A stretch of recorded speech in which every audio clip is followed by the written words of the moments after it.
Kongonuhu ekibuga ekikulu eky'eggwanga Kampala we tusinziira eddakiika zizino kaakano ziri mukaaga zokka zimaze okuba zeegaana essaawa ennya.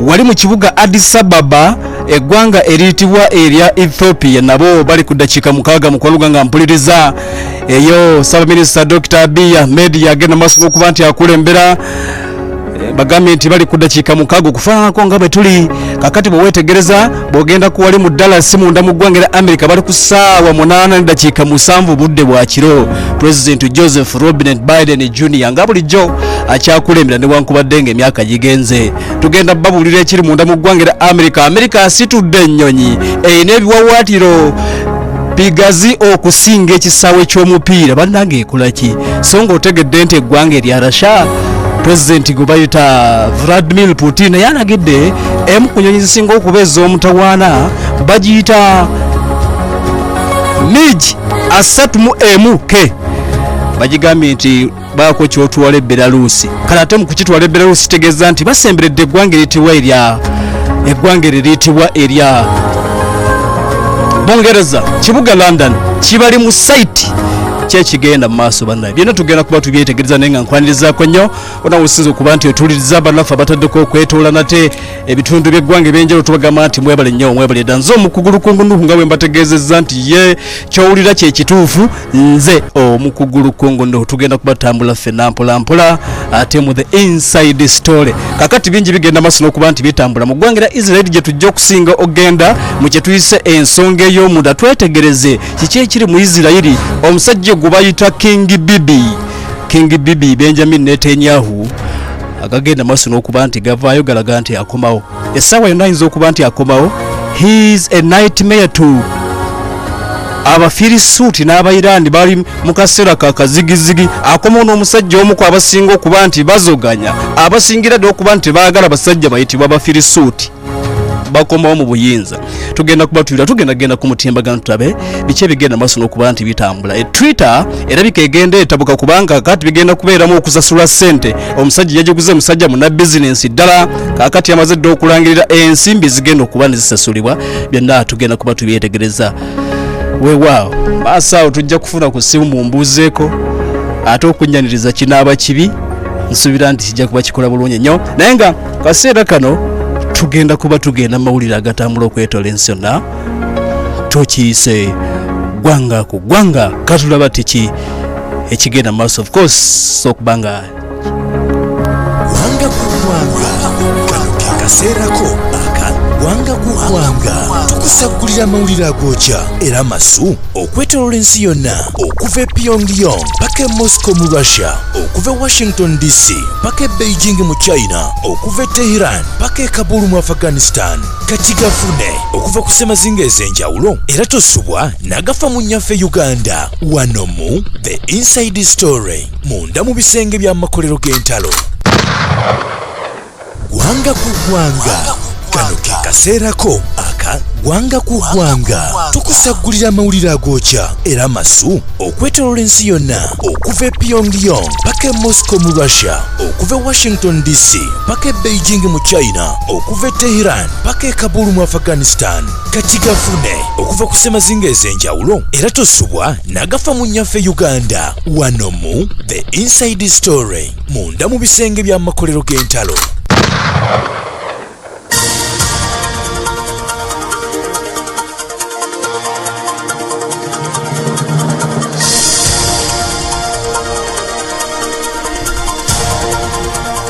Yes, wonna osinzira okuba nti otuliriza munywanyi webale nnyo webale ddala ggwanga ku ggwanga The Inside Story 107.9 Pala FM radio ekkula eri omuntu wa bulijjo kwe tuli nze omukugu Lukungunuhu tugenda kuba twetegereza abaffe ensi emiridde etya bingi bigenda maaso n'okuba nti bitambula wano na wali. Tutandikire wa ggwanga ku ggwanga kibuga ku kibuga nga tugenda maaso n'okutuusaako ebitambula okwetoola ensi yonna katubirabe.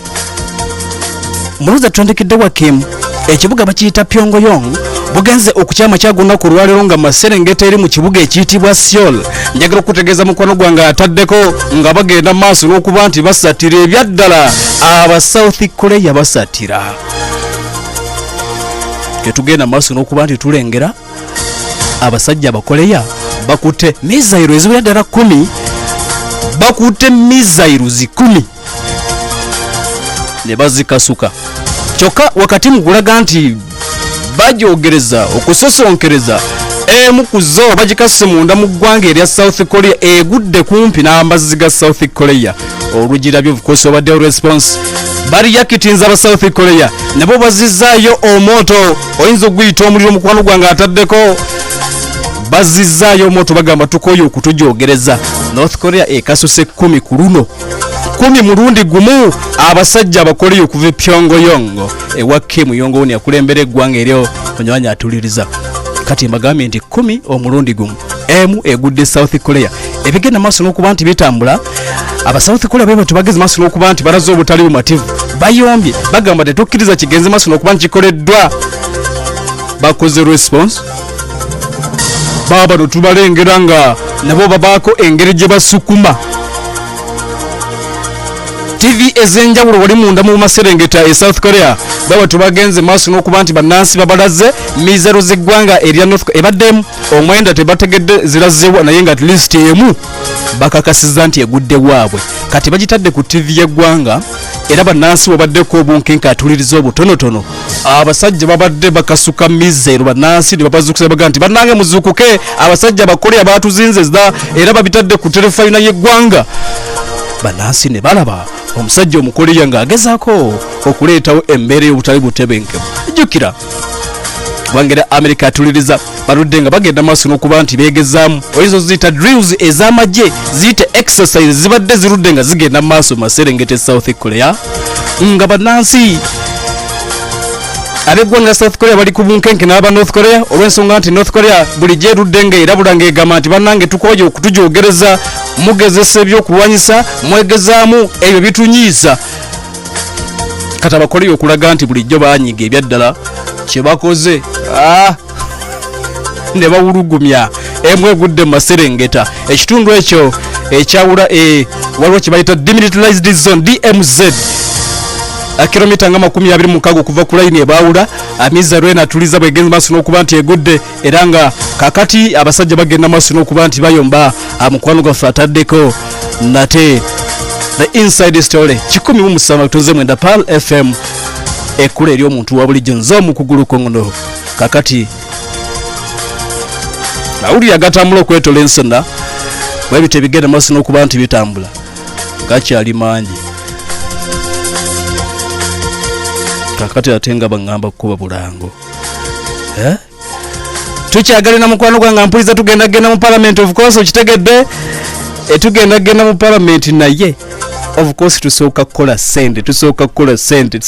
sente oluvannyuma tugenda kuba tweyongerayo obutakubira ku munno simu ensonga erina kuba nti toyagala bwagazi kwogera naye kati ku MTN ofuna eddakiika nnyingi ku ssente ntono ddala okugeza ofuna eddakiika 10 ku siringi 7 ate nga zikuba ku mikutu gyonna nyiga *161# okugula banda endala eza ssente ntono eno promotion ya kiseera buseera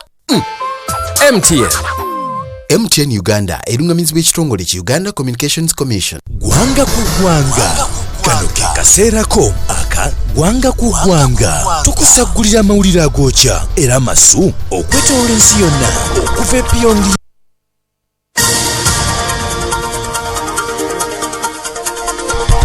Yes butereva kyatuliza ku Pal FM 107 kitonze mwenda ikule eri omuntu wa bulijjo ababali nnyo webuleda yonna gy'osinza okuba nti ate otugoberera atukyali mu ggwanga ku ggwanga tugenda maaso n'okwetegereza mukwano gwaffe ataddeko biriwo ebigenda maaso n'okutambula okwetoola ensi yonna South Korea bwebitobwe biri North Korea akasuse amizero zibadde 10 emu kuzo n'agikasuka munda mu ggwanga eritibwa South Korea akakati ebyo bwebitobwe bigenda maaso n'okuba nti bitambula ataddeko akaseera kano gwanga ku gwanga katusooke tulabe bakomando omusajja omurasha wuno aleeta bakomando omusajja omurasha aleeta bakomando atuliriza leeta bakomando baabano bayingira eddwaniro bakomando bayingira eddwaniro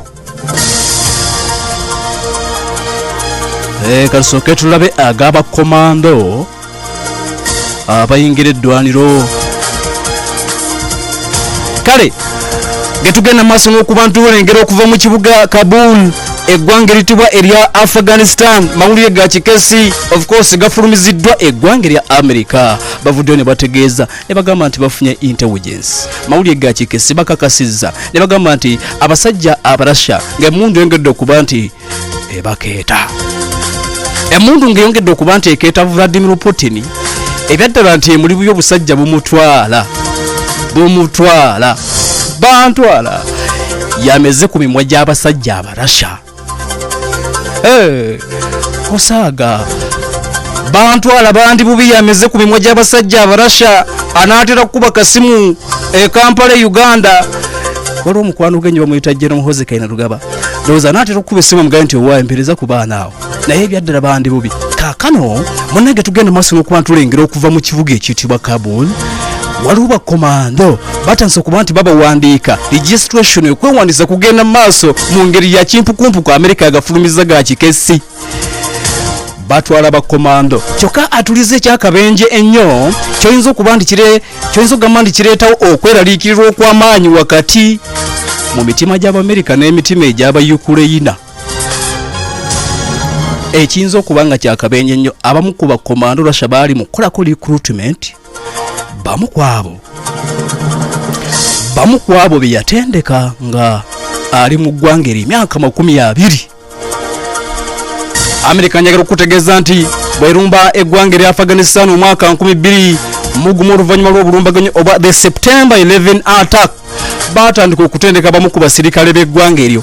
Era njagala okutegeeza nti bafuuka bamuntu nsolo ebyaddala abawerako bayite bakomando mu lulimi olwa firimu.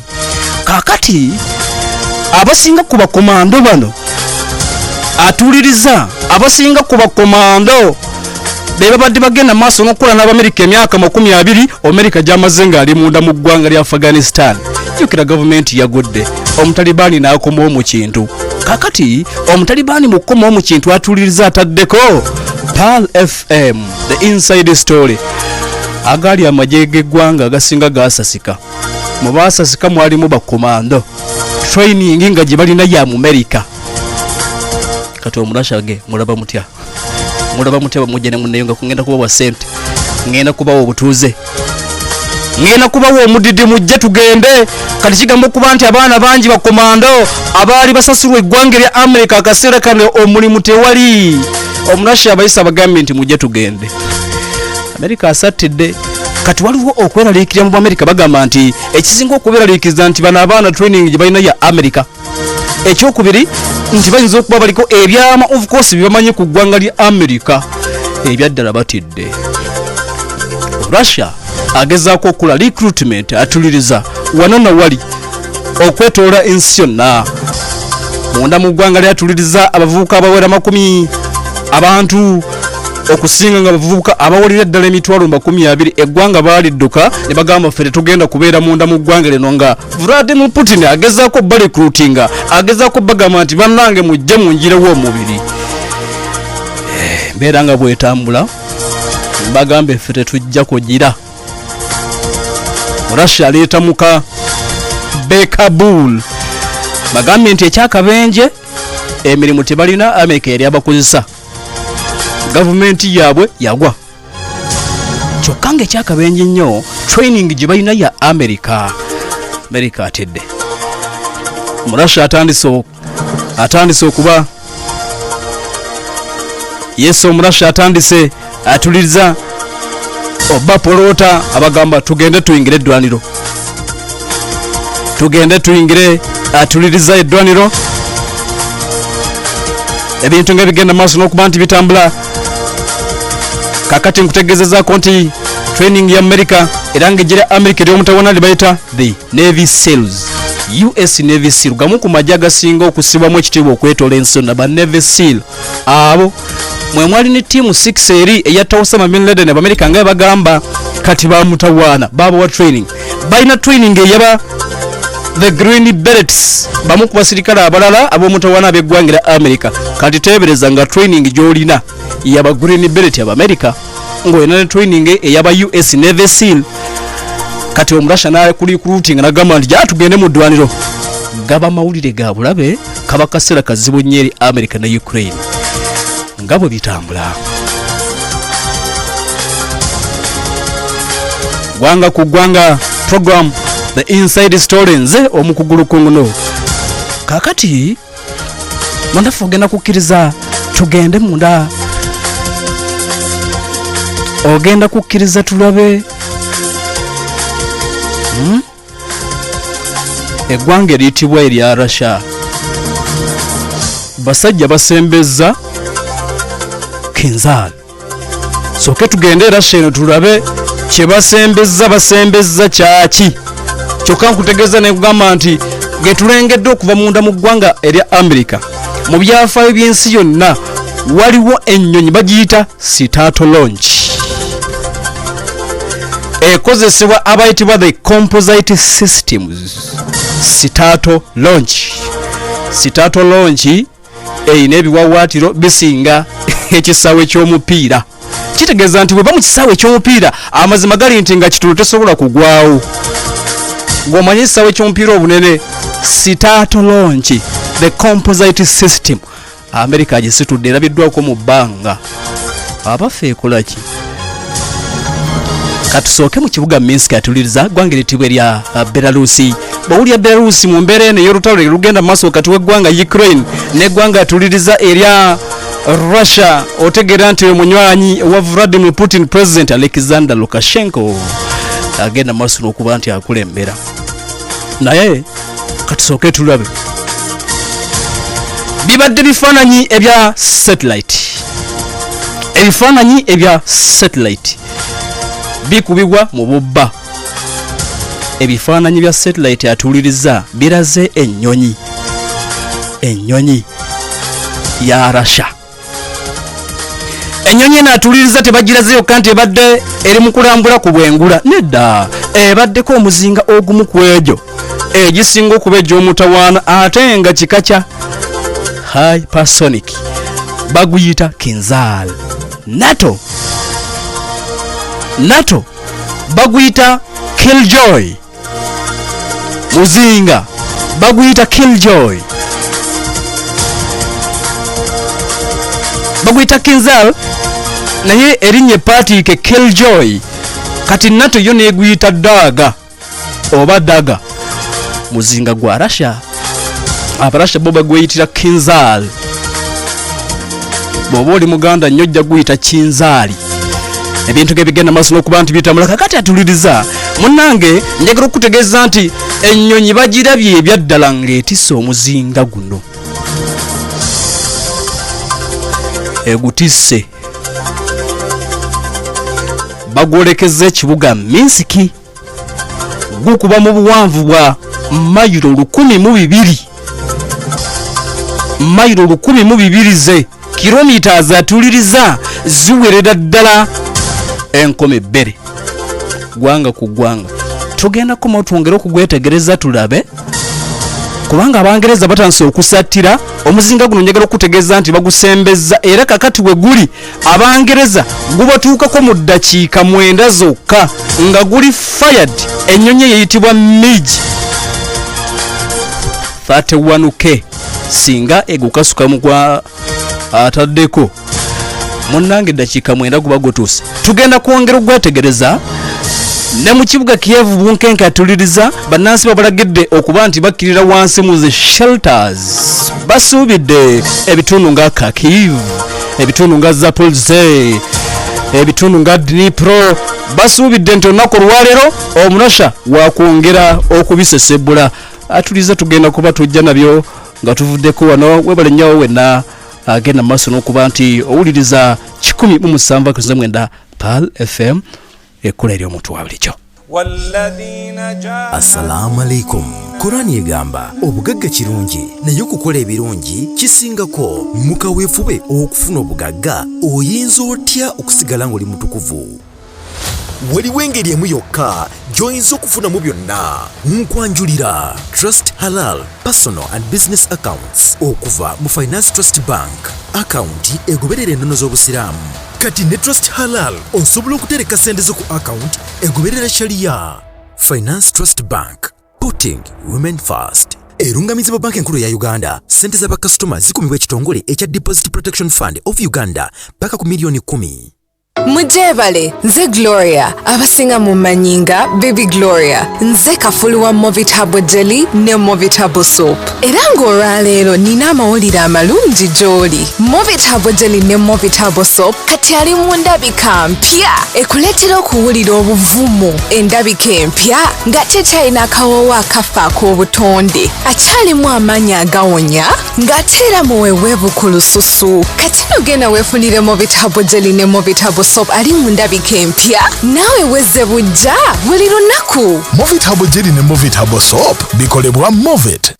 Kale smartphone ku bei rahisi, esimu empya kapyata ku kibanja mpola.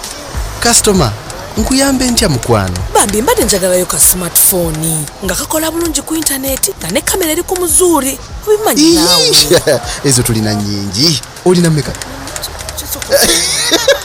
Totya yogera nnyo. Tulina eza budget zonna. Mukama wange, ogula simu oba ogula lindazi? Weefunire smartphone empya tuku ku bbeeyi ensaamusaamu okutandikira ku siringi 400 z'osasula buli lunaku. Mpolampola okumala ebbanga lya myezi 12 mirambirira. Buli simu ejjirako MB za 5 eza buli lunaku ku bwereere. Genda ku MTN Service Center oba ku dduuka lya M-Kopa weeroboze mu masimu gaffe aga Samsung n'aga Nokia agalina zikamera ennungi ddala n'ebirala ebisikiriza. Awo otandika okusasula mpolampola. MTN wamu ne M-Kopa. Weewala abafere. MTN ekukubira ku noti 3 emubiri noti kwokka. MTN erungamizibwa Uganda Communications Commission. Nga mwenna bwe mukimanyi, MTN Kampala Marathon ekomyewo. Era nga ku mulundi guno tudduka ku lw'abaana babebi. Temunfuna bubi. Sitegeeza buno bubebi obulya ssente. Njogera ku mabujje gano. Weegatte emisinde gya MTN Kampala Marathon ekinaabawo nga 20/11/2022. Okwewandiisa nyiga *M6577# oba kozesa Momo app. Zonna ezinaavaamu zakozesebwa mu kuddaabiriza amalwaliro g'abakyala mu bitundu bino wammanga, Kawaala, Kisenyi, Kabongo mu Karamoja ne Kakyumbala mu Teso. Biwagiddwa Huawei, Stanbic, Momo, NBS Sport, New Vision, Renzori ne Uganda Athletics Federation. MTN erungamizibwa ekitongole ki Uganda Communications Commission. Essaawa zigenda kuwera n'ekitundu ez'okumakya. Time check ekuleeteddwa MTN. Tandika na kufuna simu card okoleeze ne Manda Mobile. Okozesa omukutu guno downloadinga Manda app ofune data ne voice bundle ku bbeeyi layisi. Koleza ne Manda Mobile. Kativimba ne MTN Kabode nga bw'ogisasula mpola. MTN Kabode ye smartphone empya okuva mu MTN. Depositinga kakasente katono nnyo $9,900 zokka. Olwo balansi omusasula mpola mu nkola ey'olunaku, wiiki oba omwezi mu bitundutundu. Essimu eno ejjirako GB 2 ng'ozifuna buli mwezi okumala emyezi 7. Kyalira edduuka lya MTN lyonna oba ku matabi ga Banana Phone World. Weegulire essimu eno eya MTN Kabode Super Easy okuva mu MTN. Everywhere you go MTN. Amateeka n'obukwakulizo bigobererwa. MTN erungamizibwa Uganda Communications Commission. Laba TV ng'okozesa essimu yo ng'awatali kusasula nsimbi zonna ku StarTimes kwokka. Kwataganya essimu ye yaseereza ne StarTimes decoder olabe TV w'oyagalira obudde bwonna. Era decoder eno osobola ogikwataganya n'essimu endala 3 olemu okusobwa obuzannyo bw'osinga okwagala ku Makula TV, StarTimes Uganda Premier League, ku Sanyuka Prime n'amawulire nga gakagwawo. StarTimes on entertainment on the go. nkwanjulira abasewagudde Quality Bakery abakutuusaako sewagudde fresh cakes. Balina cakes mu sizes fashions ez'enjawulo. Jangu okole orodayo bakolere keki yonna gye weetaaga. Jjukira nti gwe owa birthday party keki zibeerawo ssaawa 24. Naawe ayagala okusuubula oba wa supermarket jangu okole order yo. Basangibwa Nansana ku Kibulooka ku Yesu Amala wamu ne Kasubi Makerere Road ku Princess Complex. Give to ate mu abali mu bitundu by'e Kawanda So Good Fresh Cakes musobola okuzifuna branch yaffe ey'Ekirinnya-Bigo Kawanda ewa Kasumuluzo okulinaana Voice of Kirinnya-Bigo. Bakubiri ku ssimu ng'oyita ku noti 757 noti 5 10 93 wamu ne noti 776 40 16 65 tukulindiridde. Abaganda bageresa kino kwazadde kubire ngoma nozina ate era be bamu ne bakugamba nti emiti emito kyekigumisa ekibira.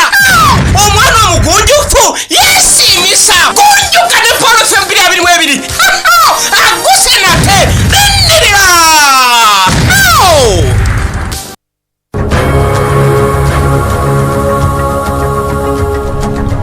Yes, buteri bakyatuliriza bole nnyo webalira 107 akatonze mwenda Pala FM ekula eri omuntu wabulijjo kwetuli nzo mukugulu kungunu program the Inside Story atwongera okuba ntwetegereza ebintu nga ebitambula obuli okwetola ensi yonna.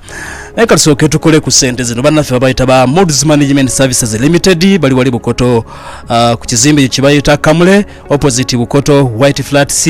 Bagamba nti bebaza okujjako stress y'abapangisa kakati gwako okwegoba n'abapangisa olina kizimbe apartment oba arcade tofaayo bakwase bukwasi kizimbe bajja kuba bakubanjiza osobola okuba nti ofuna ssente zo mu budde ate nga zaawamu nga togenze masino kuba nti weegoba n'abapangisa babayita ba Moods Management Services Limited. Kakati bagamba nti gwe ng'olina apartment olina kizimbe olina arcade beekwate bakubanjiza bapangisa ofune ssente nga zaawamu.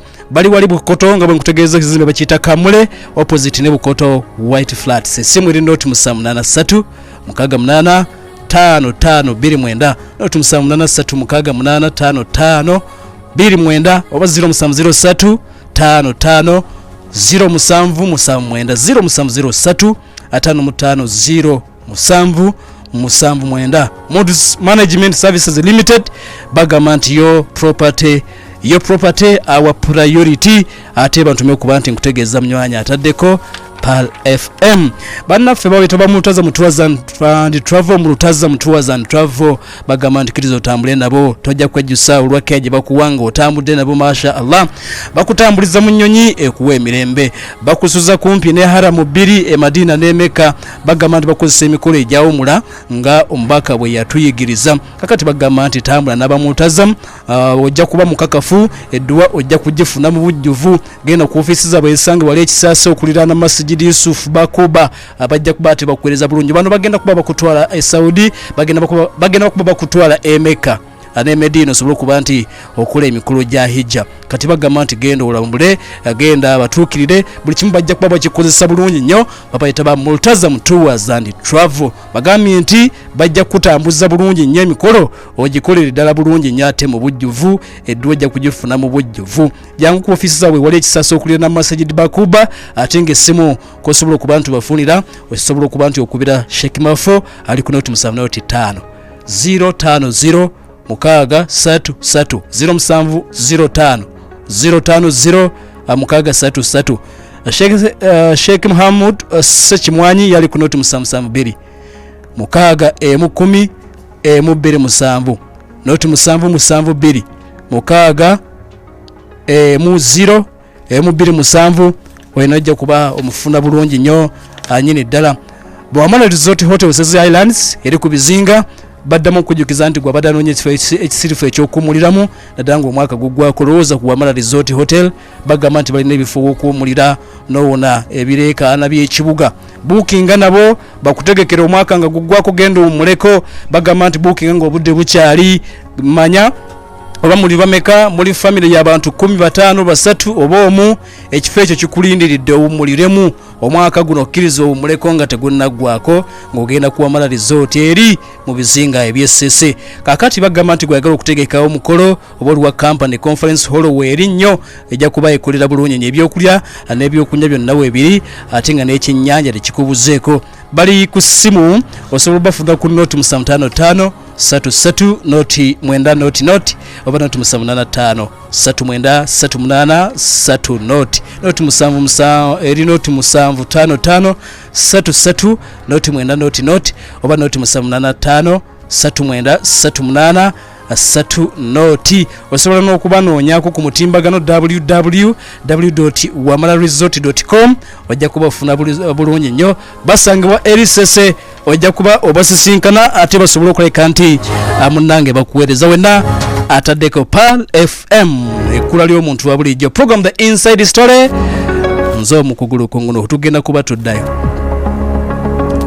tuddayo tupirimpe tukyatambula mangi gagenda maaso n'okuba nti gatambula okwetoola ensonna ekibuga London bunkenke bwennyini mu kibuga London tugenda kuba tuddayo naye nga minywanyi abamaze okuba nti mutwaniriza mwebale nnyo mwebale eddala atumbudde dda Salonkamoga Yosefu Entebe munaye nkwaniriza Nobo Kalifa nkwaniriza gwanga ku gwanga ate nga ne Uganda tujja kaka tugenda ku parliament nga tuvudde London bagambye nti ab'e London omusajja agubatunuzaamu gutemya bwe guti agubatunuzaamu omanyi beewaganya abasajja abo Abangereza bano ba Boris Johnson beewagawaganya nnyo kakati agusembeza omulalu gwe bayita Vladimirovic Putin agusembeza guli awo kati wetuvaayo tukomewa ne Uganda tulabe bitambula then tujja kuba tugendako ku mutimbagano eri ekibanja ekya Twitter ekyaguliddwa Elon Musk ayina enkyukakyuka ez'omuggundo z'akoze kakati bigenda kubeeramu akasente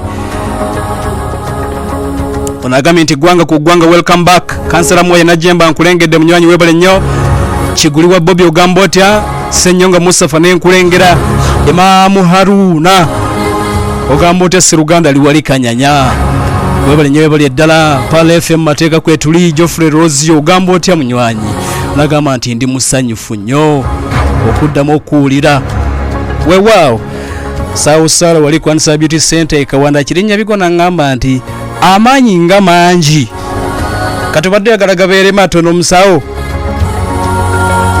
Kansa Fred kikwakutumidde agambye nti ogamba otya kale kasira kano katuddeyo gwanga ku gwanga ataddeko wenaawo osinzira gwanga ku gwanga kano ke kaseerako aka gwanga ku gwanga tukusagulira amawulire agookya era amasu okwetoloola ensi yonna okuva e Pyongyang paka e Moscow mu Russia okuva e Washington DC paka e Beijing mu China okuva e Tehran paka e Kabul mu Afghanistan kati gafune okuva ku semazinga ez'enjawulo era tosubwa n'agafa mu nnyaffe Uganda wano mu The Inside Story munda mu bisenge by'amakolero g'entalo.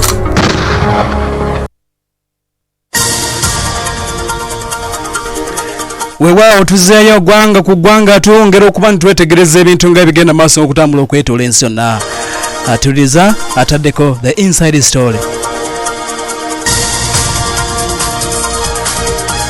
kakati wetwageredde mukumulamu mbadde mbategeeza ne magamba nti ebyaddala waliwo obunkenke munda mu ggwanga lya Bungereza abasajja abarasha kye bakoze baleese omuzinga gwe bayita Killjoy ne bagutunuza mu kibuga London njagala okutegeeza nti olutalo olw'eggwanga erya Russia n'eggwanga eritibwa erya Ukraine olwali lutandika eggwanga erya Bungereza lyalagirawo nti bo tebakolagana ggwanga lya Russia era ng'oggyeko Ukraine Russia ku lukalu olwa Bulaaya atwala eggwanga lya Bungereza nga number 1 enemy state baludde nga bamutiisatiisa omukuba N.Korea Bungereza gye buvuddeko baapapiira era ne batandika okunnyonnyola bannansi nga babagamba nti bannange nga bannyonnyola bannansi nga babagamba nti bannange singa N.Korea abeera akubiddwa mujja kukola bwe muti ne bwe muti kati omuzinga gwe bayita Killjoy ebyembi nti basobola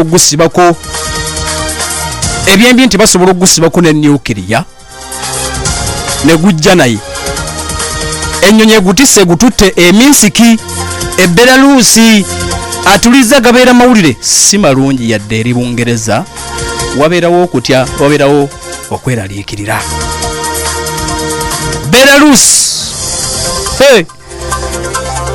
agututtaawo agusombye Vladimir Putin Killjoy the Dagger oba Kinzal. Sagala kummanyira mungize munzoganyize banga dene kakati kambaletere buduka emirundi 12 okusinga eddobozi Killjoy. Kati joy libeera sanyu, kiru kubeera kutta, baagatta ebigambo bibiri ebyoluzungu ne baguyita Killjoy, gusaanyawo sanyu. Daga intelligence mawulire ag'ekikesi galaga nti Russia emaze okugutuusa.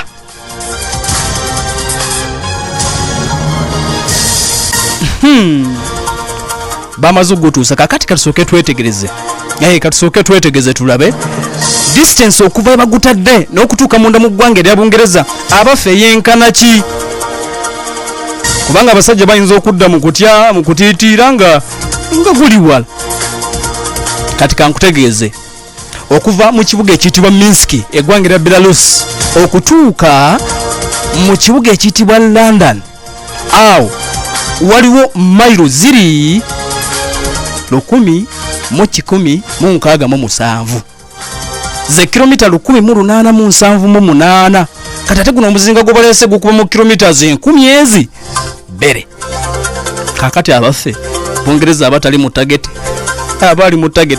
Kati okusinzira ku speed ey'omuzinga guno gwe bayita Killjoy, Dagger oba Kinzal, okusinzira ku speed gye guddukiramu okudduka kilomita ezo 1,110 nezigwamu okutuuka e Bungereza guba gwetaaga eddakiika 9, only 9 minutes.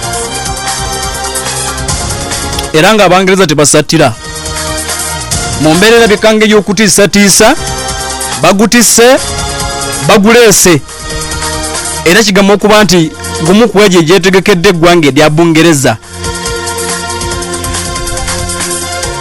Otegedde gumu ku egyo gyetegekedde eggwanga erya Bungereza baguyita Kinzal. Guli mu production ne mu service bwenjogera bwenti kubanga bagutongoza 2018 omuzingo ogwo. Mu gutongoza 2018 kitegeeza nti bafulumyawo gye bafulumya ate waliwo n'emirala egikyaliwo. Amagye ga Russia ag'omu bbanga gagenda maaso n'okuba nti gagukozesa. Gubadde gukozeseddwako munda mu ggwanga erya Ukraine mu ddwaniro gubadde gye guli. Kakati kankutegeeze nti warhead eno ezituwa kilograms 500.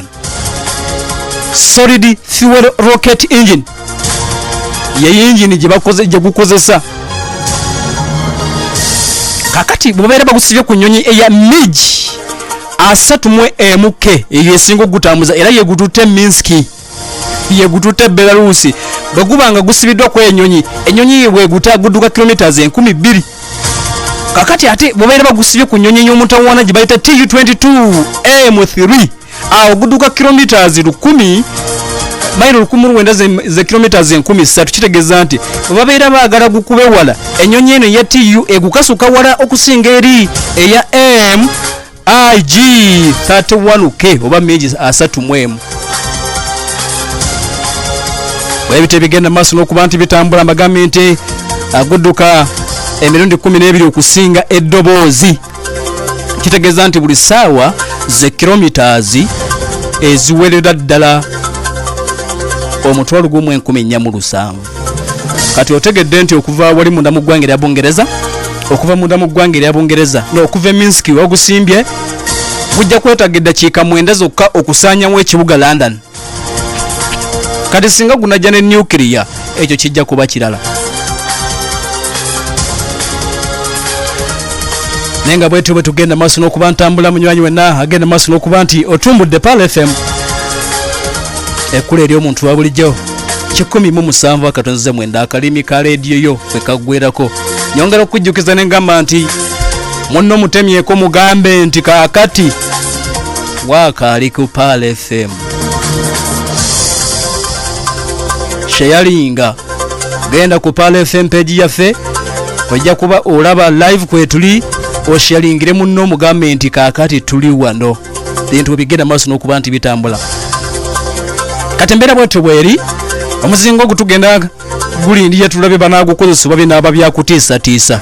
Kati ate mbagambe nti ono nga maze okuba nti aguteeka ku MiG-31K era ng'egutute mu kibuga Minsk era ng'otegedde nti gujja kwetaga eddakiika 9 okusaanyawo ekibuga London oba London. Kati nembategeeza nembagamba nti tubadde tukyali awo engoma za ssematalo katugambe nti zongera okuvuga World War Drums. Engoma za ssematalo abaana bazikuba Kiev, bazikuba mu Moskova, bazikuba ne Pentagon, Washington, New York n'awalala. Kakati tubadde tukyali awo mbategeeza nembagamba tosubala na kino kigenda kuba kijja gye bayita starter launch the composite system. Eriemu bweti mu nsi bagikola ng'eriemu tosobola kusangayo ndala. Amerika yakola emu n'awummula. Russia badde akyatukangakanga mbu aleeta simanya Kinzal, aleeta Killjoy, nga baleeta the Dagger. Amerika n'asitula. Abaffe tugenda kwetegereza Amerika kikyabala ku mulundi guno naye nga magamye nti kaakati Amerika wuno ali mu kuleeta ennyonyi esituse bwaguuga okusinga ekisaawe ky'omupiira the starter launch composite system. Tugenda kuba tugiraba kaakati bwe tugiramu bwe tulumuuza tetugenda kugenda mu palamenti. Tugenda mu palamenti tunaba kumanya gali waka nitugende Kiev nitugende Moscow nga tunaba kumanya gali waka gotonaba kumanya nti abaka ba palamenti bazzeemu okwagala ogira. Tunaba kukimanya nti speaker ayomba agamba nti ffe tunaba kutandika kweyongeza ssente. Banasinga bagamba nti embeera mbi nti ate abaka ba palamenti move egenda mu maaso okulaba nga beeyongeza akasaala. Obadde tonnabimanya. Kati bw'oba tonnabimanya yongeza wetudda gye tujja okufubutuka ate tugende ku start launch naye nga tudde mu palamenti y'eggwanga mukwano gwange ataddeko wona wosinzira okuba nti ewuliza bannayuganda mwenna Pal FM bategeeza nti Palduka nzigule ate ng'eziddwa bujja. Palduka erimu kusoma na kumanya kuka kakati bakuleetedde ebitabo kuva ku shingisi 10 omuli edduwa z'abalongoofu eziri mu Kulaani, engabo y'emikisa, ekigo ky'omusiraamu 15, Swala the Muslim prayer 13, Arabic for beginners mutwalo gumu 12, Swala mu Luganda 12, kakati ebuzo 10 mu busiraamu mutwalo gumu, amanya ga Allah 10 z'ensimbi z'ogagula, juzu amma Luganda mutwalo, Kulaani mu Luganda mitwalo 5, entanda yeddwa mutwalo gumu, juzu amma mu Lunyankole 15, entanda yeddwa mutwalo gumu. Jukira nti Nabi Muhammad kusasa n'emirembe bibeere ku ye yatukutira okunoonya okumanya. N'olwekyo noonya okumanya ne Pal FM duuka okumanya ebisingawo jjangu ono ku Pal FM ate ogenda kuba omanya mukwano gwaffe ebisingawo ebintu ng'ebigenda maaso n'okuba nti ate munywanyi bitambula. Kakati okuzimba Masjidi Hidaya wali ekitemu bwento nzire mu bajikiza ndi chairman w'omuzikiti akowola abasiraamu mwenna okudduukirira omulango gw'okuzimba ennyumba ya Allah eyo. Asa buli musiraamu yenna n'atali buli yandiyagadde okweyoya ku mpeera ewa Mungu genda weetabe mu mulimu ogwo okuzimba ennyumba ya Allah Masjidi Hidaya awali ekitemu. Kakati buli alina kyalina kyoba owaayo n'abalina obusobozi bw'okugula amabaati, amataffaali, abasobola okugula omusenyu, seminti na buli ekikozesebwa mu kuzimba tukyaniriza. Aweereza swadaka yo ku akaunti y'omuzikiti eri 1012 1003 5703 Equity Bank mweri. Akaunti namba eri 0 2 0 bakuba ku simu noti 774 13 7528 noti 774 13 7528 ojja kubuyogane Mahamudu Senjako ko chairman w'omuzikiti aliko noti 7 3 9 noti 7 3 9 ojja kuba nate omufuna bulungi nnyo ebintu bisobola okuba nti byongera okuba nti ate abitambula balabala wena atumbudde Pal FM. Gwanga ku gwanga kano ke kaseerako aka gwanga ku ggwanga tukusagulira amawulire agookya era amasu okwetoolola ensi yonna okuva e Pyongyang paka e Moscow mu Russia, okuva e Washington DC paka e Beijing mu China, okuva e Tehran paka e Kabul mu Afghanistan. Kati gafune okuva ku ssemazinga ez'enjawulo era tosubwa n'agafa mu nnyaffe Uganda. Wano mu The Inside Story, munda mu bisenge by'amakolero g'entalo.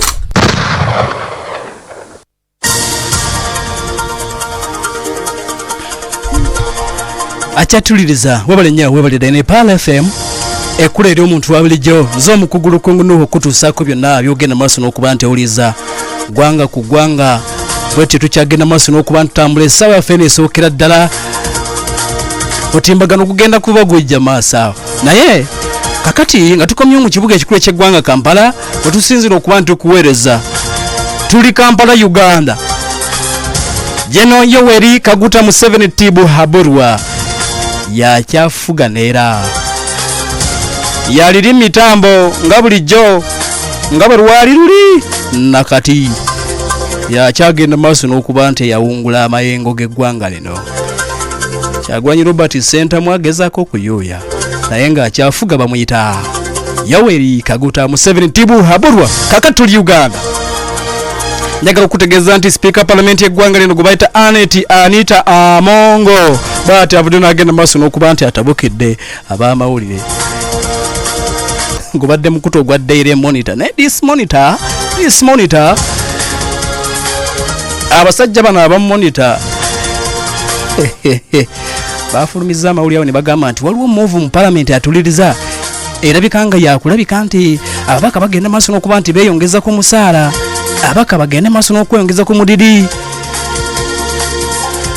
Kati nti amawulire ago gagenze maaso n'okuba nti gafulumye. Speaker Parliament gwe bayita Anita Amongo avudde n'agamba nti lwaki mwogeranga ku byemutamanyi muti mwawula salary na pension, abaffe temubyawula, mwetaaga kusooka kubasomesa nti ffe tetunaba kulaba tetulina move yonna yakweyongeza musaala, lwaki temutuvaako? Okedde bannaye munsonyiwe tuli ku Pal FM ekula eri omuntu wa bulijjo. Kakati kigemu okuba nti Parliament yayisa ennyongereza bayisa bill ennaku z'omwezi nga 7 September omwaka gwa 2022. Bill weeyo bagituuma Parliamentary Pensions Amendment Bill 2022 era nga tebaali baagala okwongezebwa ku ka pension. Kakati ebigenda okutuuka eri kulembeza eggwanga nga ino giteekako omukono nti naagana n'agizza agamba nti bannange benna bagamba okuba nti muteekamu nga si bye ebirimu, nga kirabika okuba nti babaka ba Parliament baali bagezaako okweyongeza musaala. Kati ne bagizza nti mugende mu maaso n'okuddamu ogitunulamu, muddemu mugitunulemu. Kakati atuliriza kigamba okuba nti move eriwo bano nti balemeddeko bagamba twetaaga musaala. President Yoweri Kaguta Museveni enfunda eziwerako aludde ng'agamba nti teri kwongeza musaala gw'ababaka ba Parliament egamba tujja gweyongeza. Kakati nti akatubagiro wakati wa Parliament ekulemberwa mukyala Anita Amongo ne President Yoweri Kaguta Museveni ako kabadde kakyali k'amaanyi. President Museveni agamba teri kwongeza musaala, baka ba Parliament bagamba tujja kweyongeza. Kakati njagala okutegeeza nti Speaker yavudde n'agamba nti tewali move yonna egendeddwamu kulaba nti tweyongeza omusaala. Ekyo si bwe kiri. Ab'amawulire bagenze maaso n'okuba nti bawandiise si bituufu yadde omulundi ogumu n'akatono, si bituufu. Kati abiwakanyizza agambye nti si bituufu, ebintu nga bigenda maaso n'okuba nti bitambula. Ajjukira nti Parliament yatudde ddi waliwo balabiddwako nga abakabaka bazze Parliament ng'ejjudde bulungi nnyo, yadde nga babadde basuubiddwa abaka okubeera batonotono lwa Ebola olw'okutya kwa Ebola, naye abaka bazze mu bungi nnyo. Kati kigamba okuba nti okujja kw'ababaka bano mu bungi ensonga ebeerawo ebeebakwatako nnyo batera okuusa ate ne Parliament engeri gy'eri nfunda, naye kasita obalaba nti nga bazze mu bungi omanya waliwo ensonga ekola ki ng'ebakwatako nnyo ebyaddala bazze mu bungi yadde nga waliwo ekyebola ejjo babaddewo nga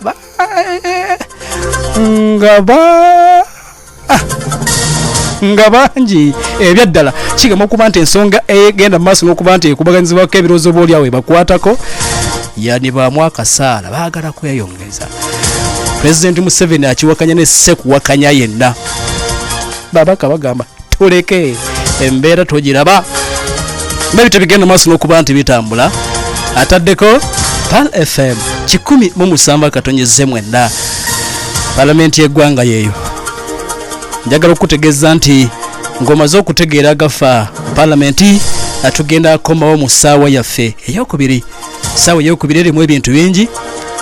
Atugenda kujja n'omutimbagano ate nga Strato launch the composite system y'America yawonese mu bbanga ensi n'ekankana naye tugenda kuba tugyetegereza atuliza byonna mu ssaawa ey'okubiri. Program the inside story kwekyali nze omukugulu kungunu webale nnyo okuba nti owuliriza. Tuzifuye mu ngombe ennyiriri empanvu n'ebiwandiiko ebitamala wamu n'akalipagano k'ebidduka. Ekiseera kye kino okusasula ebisale by'essomero by'abaana bo mu ngeri ennyangu ng'okozesa essimu yo. Nyiga *155*8 note hashi osasula ebisale by'abaana b'ebyessomero ng'okozesa essimu yo ne MTN Momo. Okusasula ebisale by'essomero byakutwanguyira ne MTN School Pay. Amateeka n'obukwakkulizo bigobererwa. MTN erungamizibwa Uganda Communications Commission. Emisinde gya Kampala MTN Marathon gikomyewo. Ku luno tudduka ku lw'abaana. Weewandiise kati ng'onyiga *155*777# oba yita ku Momo app yaffe ofune kiti yo ku miwendo egisaliddwako okutandika nga 8 omwezi ogw'11 omwaka 2022 olwo weetegekera okudduka nga bw'onyumirwa ku Sunday nga 2 omwezi ogw'11. Essente ezinava mu misinde gino za kuyambako okusitula ebifo abakyala mwe bazaalira mu malwaliro nga Kawaala, Kisenyi, Kabongo ne Kachumbala. Emisinde gya MTN Kampala Marathon giwagiddwa MTN ng'eri wamu ne banywanyi baayo Huawei, Stanbic Bank, Momo ne Renzori Mineral Water. Obutakubira ku munno simu ensonga erina kuba nti toyagala bwagazi kwogera naye. Kati ku MTN ofuna eddakiika nnyingi ku ssente ntono ddala. Okugeza ofuna eddakiika 10 ku siringi 7 ate nga zikuba ku mikutu gyonna. Nyiga *1 note *2 okugula band endala eza ssente ntono. Eno promotion ya kiseera buseera. MTN Uganda erungamizibwa ekitongole ki Uganda Communications Commission. The Baganda call it munene. The Banyankole muhango. The Acholi dit. The Bagishu umubafu. It means king size freshness for all. Movit Family Soap is giving you a fresh start for your family. This soap is indeed so big. Tagwerera muwangazi ate it has a great kawowo. Unaba, kale nonabira ddala. Available in coconut, aloe vera, lemon and rose. Find the king size Movit Family Soap in all Dukas, next supermarkets close to you. Movit all day confidence.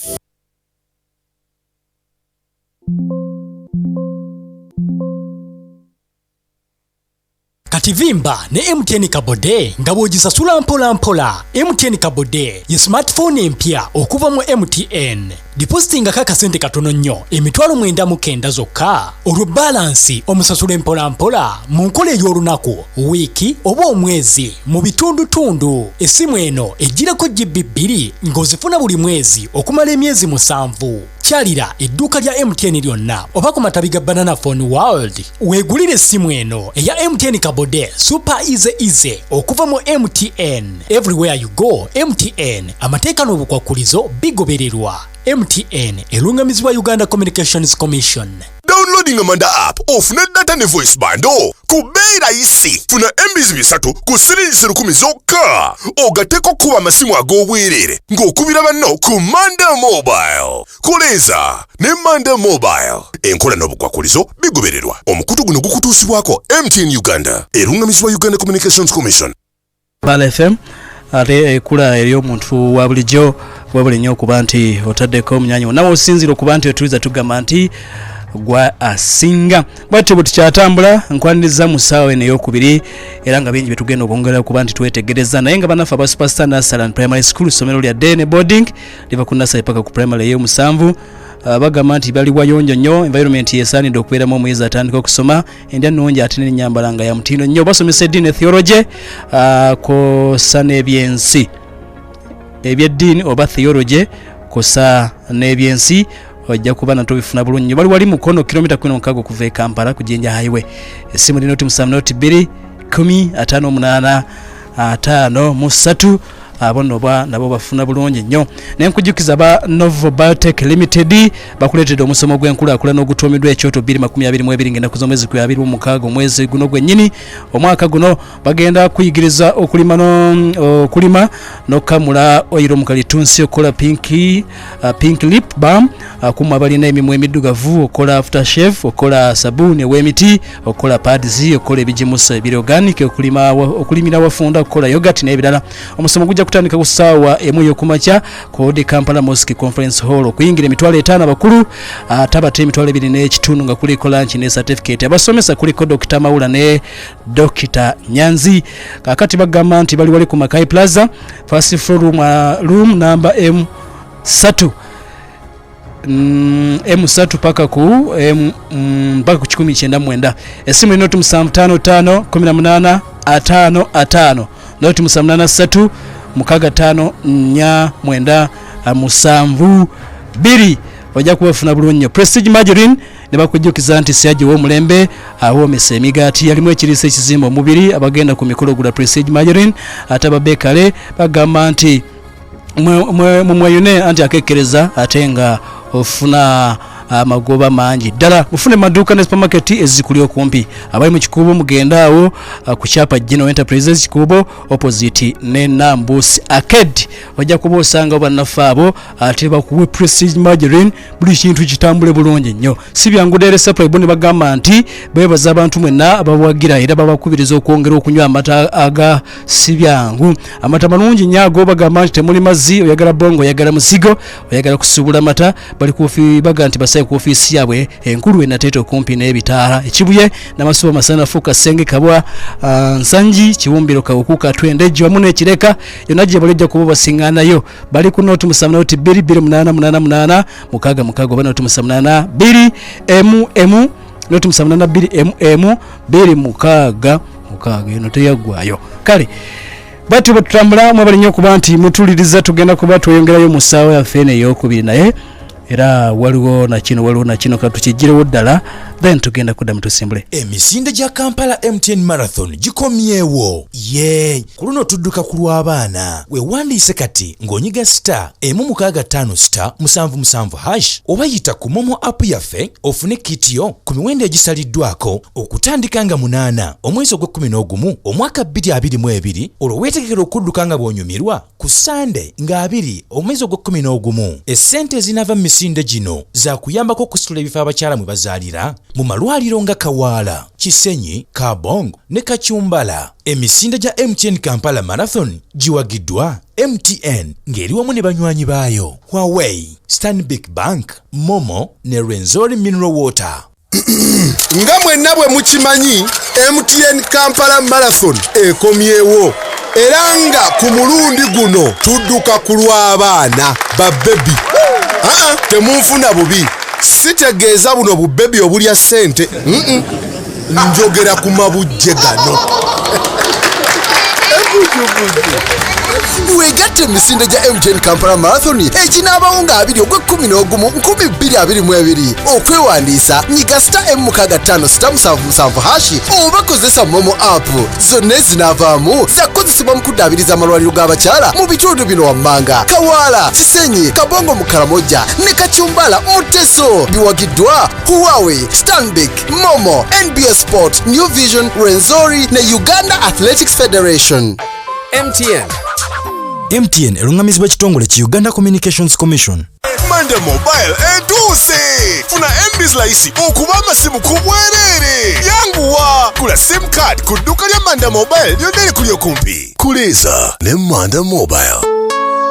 Amateeka n'obukwakulizo bigobererwa. Ewagiddwa MTN Uganda era nga erungamizibwa Uganda Communications Commission. Achatuliriza webale nnyo webale ddala ku 107.9 Pal FM ekulera omuntu wabulijjo Munywanyi Gwero Isaac ogamba otya nnyo kuba nti owuliriza Mpaso Juma ogamba otya Shifa wa Juma nawe nkubuuziza ku nnyo engineer Mwanje wali ekitintale nkulengedde mwenna mutumbudde kakati razia gavumenti sebo oli ku Paalu towulidde bubi investa mu kikubo timu Ukraine ogamba otya Mulonkato Henry wali enamasuba Paul Solomon webale nnyo kuba nti otumbudde Mama Blessing ebukoto nkulengedde naguta koze erinnya bangano kuli kuyita eryo Cafe ogamba otya nansali nnyo kuba nti owuliriza Saidi Spa Furniture ekitintala gavumenti gwanga ku gwanga inkuba mpya naye gwe Paul ogimanyi gwomumanyi gwe kale kasooke tugende ku wano tuyisewo bwe tuti omutimbagano nga tugajja ku Twitter, Facebook, TikTok, Instagram na walala gano ge gatambula ku mitimbagano awatali kwongeramu wadde okubaako kitukendeezaamu bifaananyi kyoba vidiyo kyezitambula munene ky'abaana gwe batwalaganya byonna wano mu The Inside Story munda mu bisenge by'amakolero g'entalo. Yes tugenzeeko gye musinga okuba nti mwetaaga minywanyi mwenna bataddeko Pal FM omutimbagano kale wulira bye mwalimu misinga wulira ddala muwulire nga ne mutagula data nga byonna mukola ki bannaaye era bw'osanga manager Sozi muweyo omutwalo nga tonnaba asansi nnyo okulira omukugu Pal FM bw'osanga manager Sozi muweyo omutwalo omwami Fred Kiku muweyo omutwalo ne Paulo Mayenja bw'omusanga nga muweyo omutwalo si mu bubi atera kubeeraawo kyanja kisaasi ezo z'enfooze atuliriza ataddeko banyabali kuba nti etumbudde omutimbagano katwa ebigenda mu maaso n'okuba nti bitambula ku Twitter ebyo ebigenda mu maaso n'okuba nti bitambula ku Facebook, TikTok n'awalala. Abafu abaana bagamba ki? Abaana abatatya tteeka lya Nsereko bagamba ki? Kakati munnange kankubuulire byatandika biti. Tuli ku Twitter olwaleero mbaka Nsereko ng'agenda aleeta etteeka erikwata abantu abakozesa ebubi emitimbagano Computer Misuse Act yali amendment bill era nga bagenda maaso n'okuba nti bagiteekako omukono mangu nnyo fembeze n'aguyiwako n'aguyiwako naga abaana bano beetaaga okukwatamu ebyaddala beetaaga okukwatamu. Kakati bwe kyali bwe kityo mubaka oyo n'awagana agamba nti mbamaze obadde musinzira nnyo ku mitimbagano tuzoganya buli kaseera ne mutuzoganya kakati tobamaze bangi bayomba bangi batabuka ne bagamba nti naye mutwagazaaki gataffe tumwegulira mutwagazaaki. Kakati principal w'ekibiina ekya NUP gwe bayita Robert Kyagulanyi Ssentamu Bobi Wine the ghetto gladiator n'agamba abaana temutya nammwe temutya abo tubasobola temutya era kyakola n'agamba kakati nduumidde mwenna ku Twitter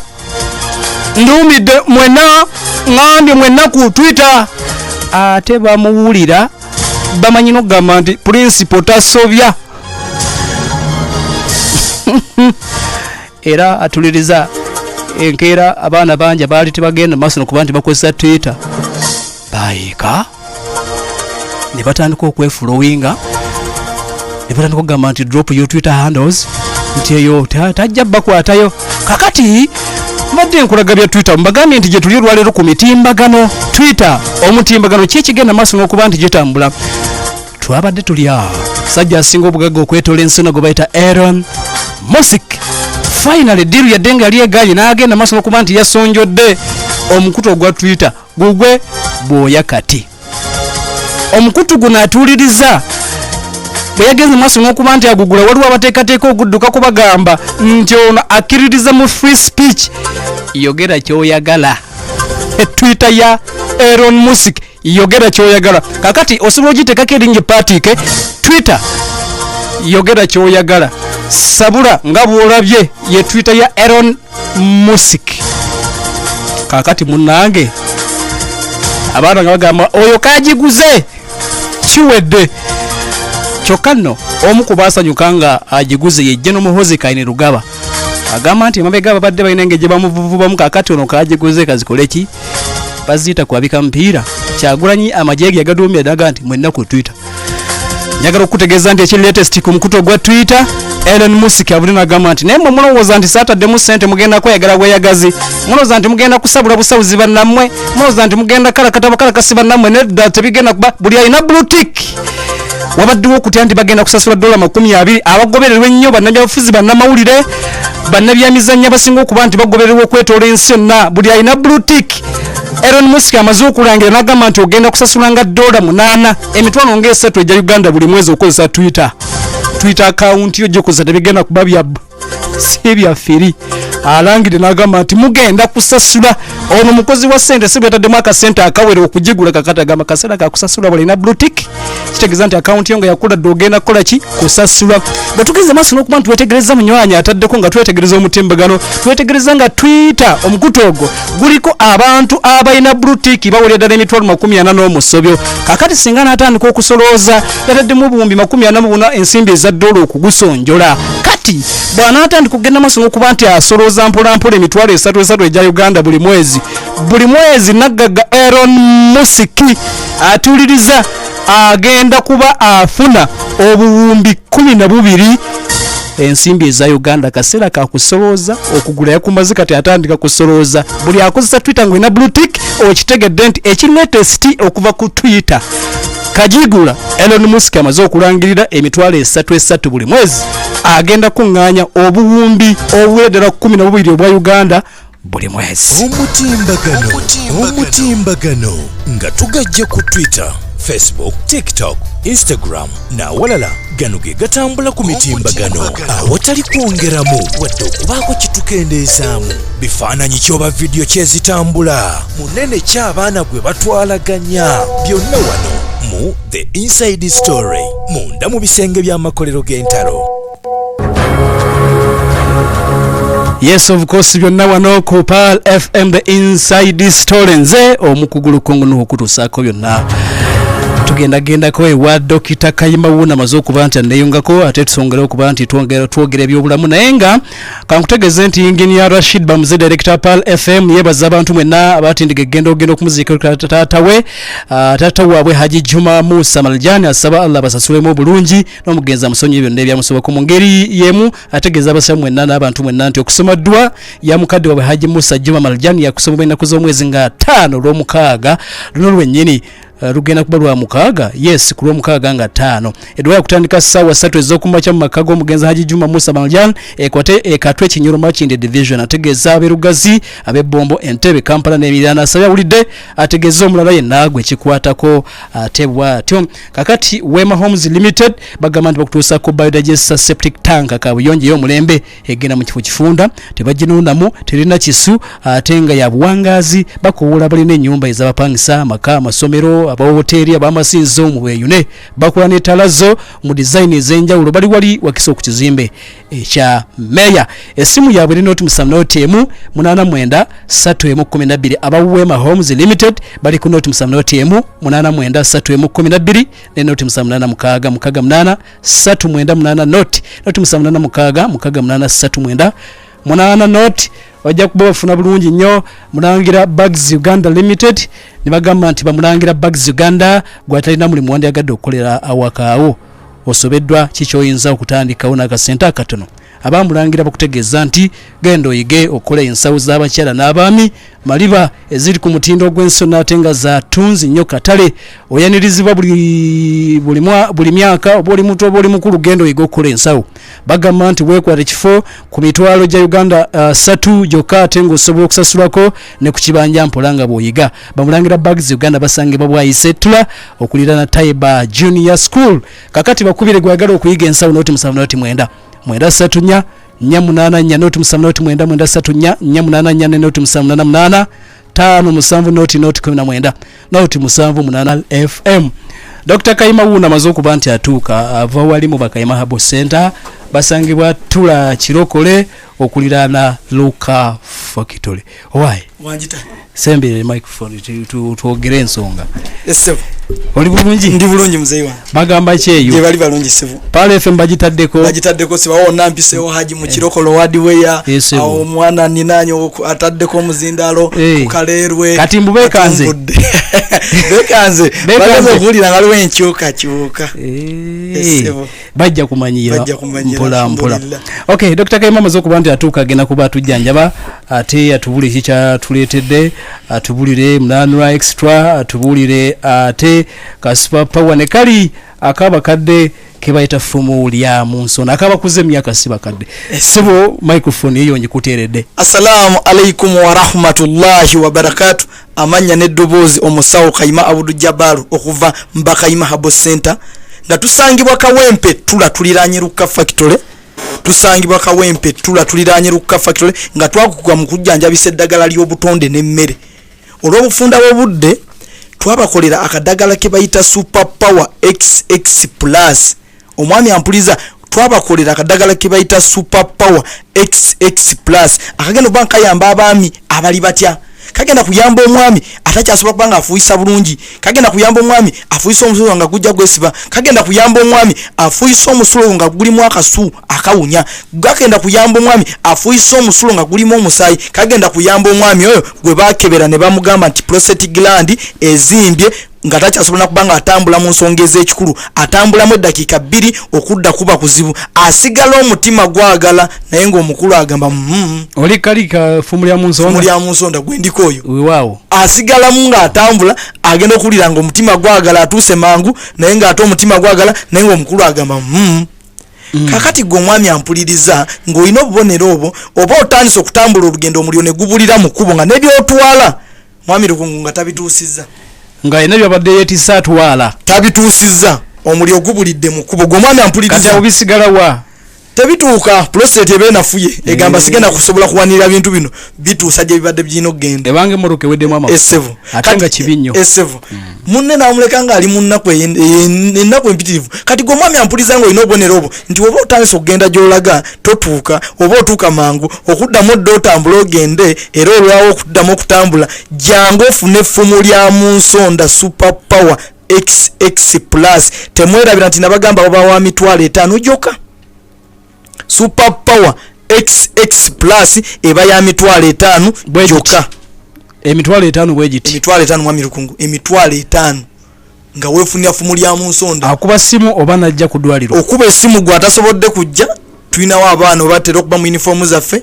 abajja kukuleetera mpozi bannaye akatalekeka oba kesijja kwerabira waliwo gwe baŋŋambye agenda atambuza eddagala eryo ng'agamba atunda fumu lya mu nsonda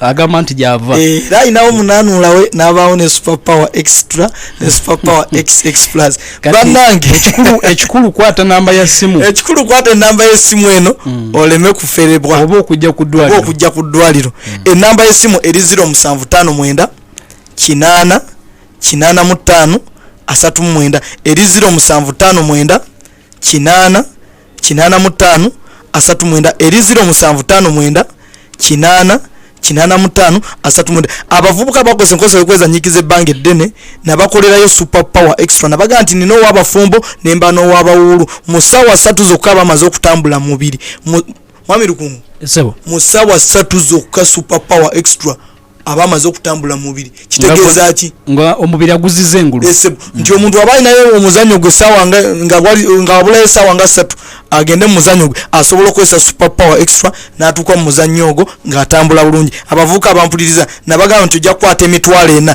omuvubuka ampuliriza nagamba nti waba bakoze enkosa y'okwezanyikiza ebbanga eddene n'otukubanga ne sayizi ekendeera naye mbagamba nti toddeeyo kugamba nti ki jangu ofune munaanula extra ku 4,000 noterabira nti nabagamba nti package 2 ziba za 7,000 noterabira nti delivery tugikola tusangibwa Kawempe tuliranye Ruka Factory tonnakuona ku bakyala doctor abakyala abamya lisoso obabuulidde abakyala abo nabakuleyo kazuuku kasi bote beetaga kwetegeka oba omukyala ganti zisigenda bulungi mu nsonga zange nzibuukamu emba ngenda munumizibwa jangu siina ssanyu waka g'omukyala jangu ngenda kuwa eddagala otereere bulungi waliwo kazuuka kajja bayamba abakyala nabagamba ojja kukwata 4,000 ofune kazuuka abaami abakuze emyaka olw'obufunda bw'obudde ogenda kukwata super power X XX plus ku mitwalo 5 gwaga nti prostate egaziye omusulo okufiisa ku bigere tokyasobola kutambulirako ddala otambula mu dakiika 2 okudda kuba kuzibu jangu ofune super power XX plus fumo lya munsonda teweerabira nti ku Facebook kwetuli.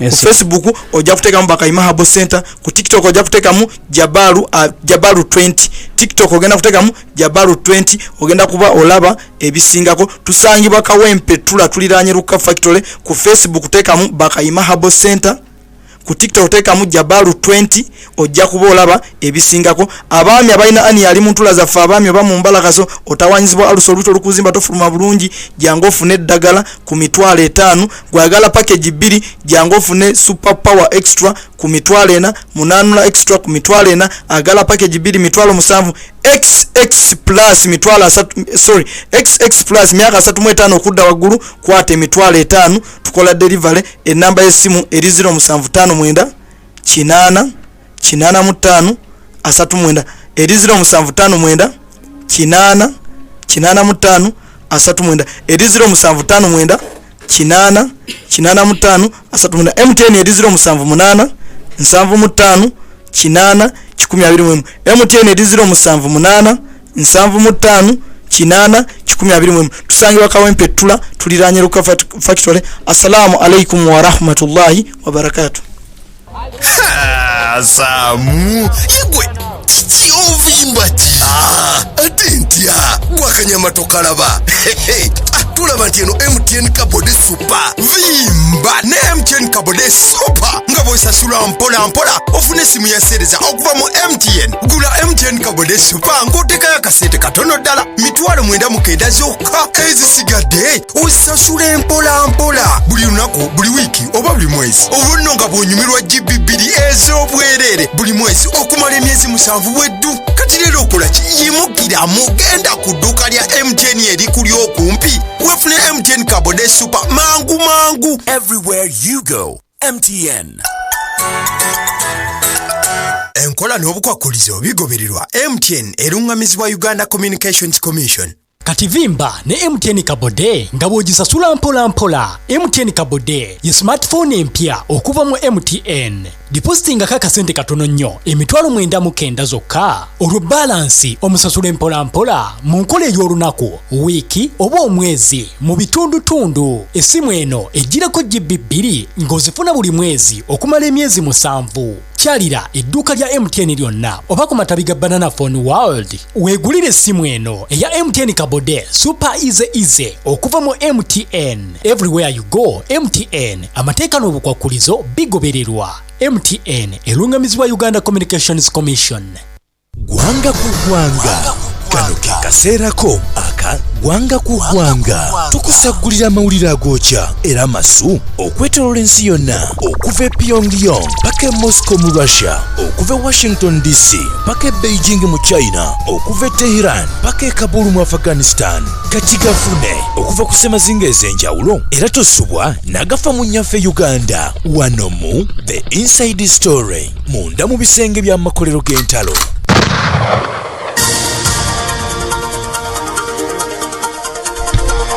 Yes, atuliza tukomyewo natera wabale nnyo akyataddeko PAL FM ekula eri omuntu wabulijjo tugenda kuba tugenda tukyalimu twagala kumaliza tugendeko mu nsonga ey'omunda.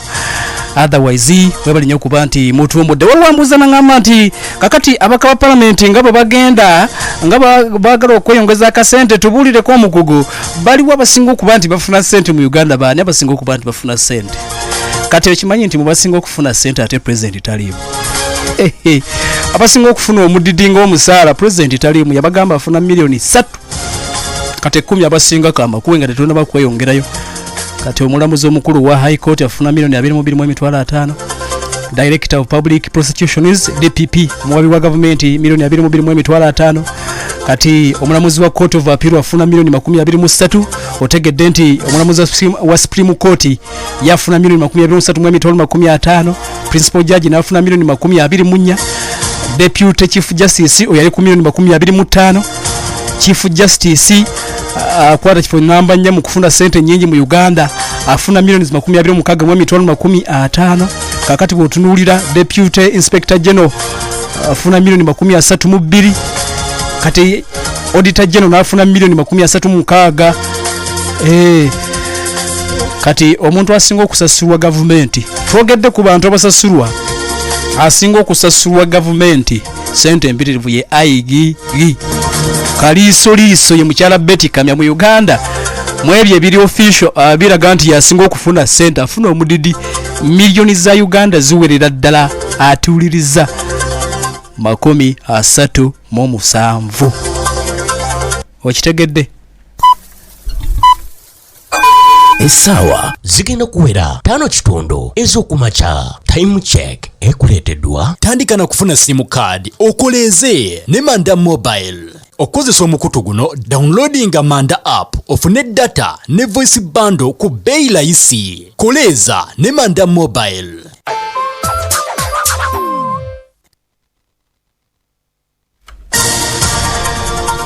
Ku Pan FM ekulera omuntu wa bulijjo akyataddeko program the Inside Story wanawo sinziro okuleka nti otugoberera tugamba nti webale nyebalira. Tugenda mu nsonga y'omunda naye njagadde tutandikire wano nga tugenda mu nsonga ey'omunda munywanyi agenda maaso n'okuba nti otugoberera tutandikirewa. Bagambye nti waliwo kibayita Sitato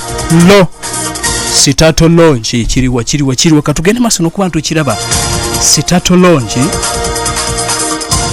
America njagala okutegeeza nti a plane bigger than a football pitch bagirabye. Russia nga bwamaze okuba nti asitula ennyonyi ye ya MiG 31 bano abasajja bajja kwetwala paka last. America nagamba tonda banga nze super power sebo bino mbikolanga gwanga lya America lirasobwa super power basi tudde ennyonyi. A plane bigger than a football pitch. Tewali nnyonyi mu nsi eyina biwawaatironga mita 117. Sitato Launch ate tegenze yokka mu bbanga, egenze ne hypersonic missile. Kati amazima gali nti babadde bakyebuuza ekisitudde yaki egenda kukola ki. Missile gye bayita Talon hypersonic kigamu okuba nti bagenda kugigezesa. Ennyonyi gisitudde nene ddala gye bayita atuliriza Sitato Launch the composite system. Bagambye nti ebiwawaatiro byayo bw'ogiteeka mu kisaawe ky'omupiira kiggwayo kyonna. Kati nene nzibu. The composite system bebagenda maaso n'okukibeeramu. Ennyonyi eno kigamu kuba nti nzito ddala ng'oggyeko okuba nti bwaguuga. Kati wulira kilogulaamu z'emitwalo 23 ze zitowa. Esobola okutikka ate kilogulaamu ze zisoba 58,9. Eyo nene emirundi ebiri okusinga Boeing 747 ezimu ku nnyonyi zabadde zisinga okuba nti zimanyiddwa nti bwaguuga. Kati eno ate gikubisamu emirundi ebiri. Tulaba ebigenda maaso n'okuba nti bigikwatako. Ataddeko Pan FM ekula eri omuntu wa bulijjo. Ennyonyi nnene olumu bagiyita composite Sitato Launch. Ebigikwatako ebyaddala bingi.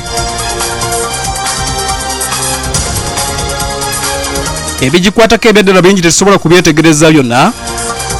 Bakoleemu abasajja Abamerika yasooka okubuuka April omwaka gwali gwa 2019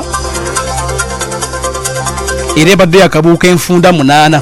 Kati ebuuse olufunda olulala oba omulundi omulala naye egenze n'omuzinga gwe bayita Talon ekika kya hypersonic gino egidduka ennyo.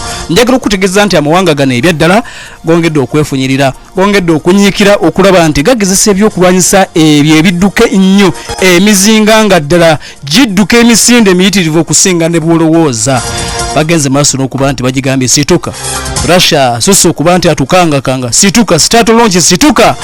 Ebintu nga ebitambula kanga kubaawo. Russia akanze. Eddwaniro ayongera okuba nti abakanga nkutegeezezza nti olunaku olwaliro basuubidde okuba nti ayongera okufukirira eggwanga lya Ukraine missile ne rocket C era nga yeyambisa drone ezimu ku zo nkola ya mu Iran kati basuubidde nti nazo agenda kwongera okuba nti azikozesa. Wetyo tugenda maaso n'okuba nti tutambula tugenda kumuzambo tukomawo n'ensonga ey'omunda ddala gye tugenda okusima oyongere okuba nti otegeera nga bwetambula omusajja omukambwe ddala komando mando gwe bayita Benjamin Nyetanyahu unaatuliriza essaawa yonna agenda kuddamu okufuuka ssaawa minisita eggwanga erya Israel kakati akasatiro e Tehran akasatiro mu Bafirisuuti katukomewo.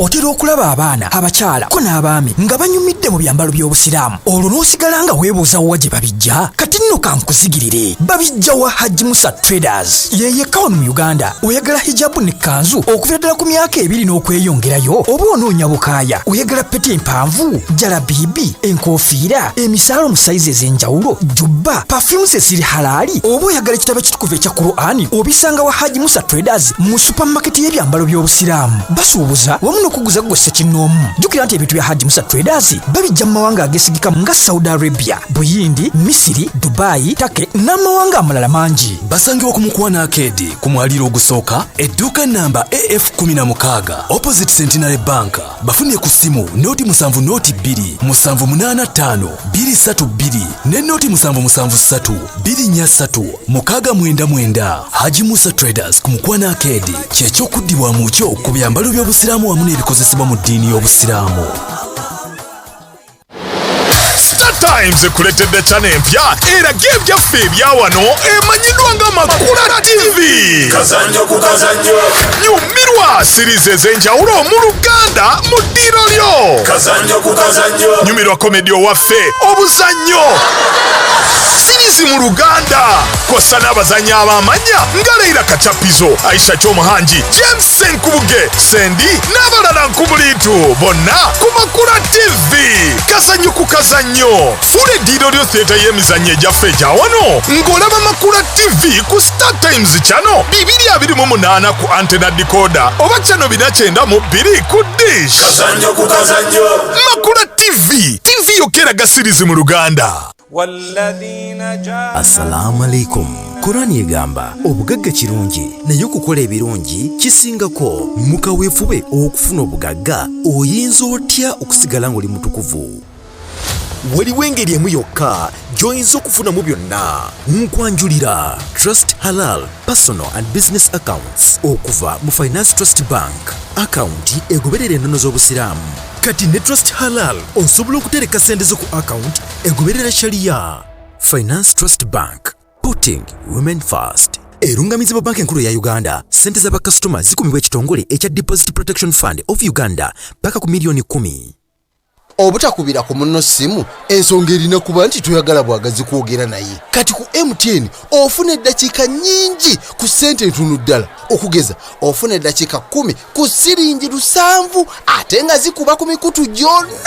Nyiga star M6 note star 2 okugula bande endala eza ssente ntono. Eno promotion ya kiseera buseera.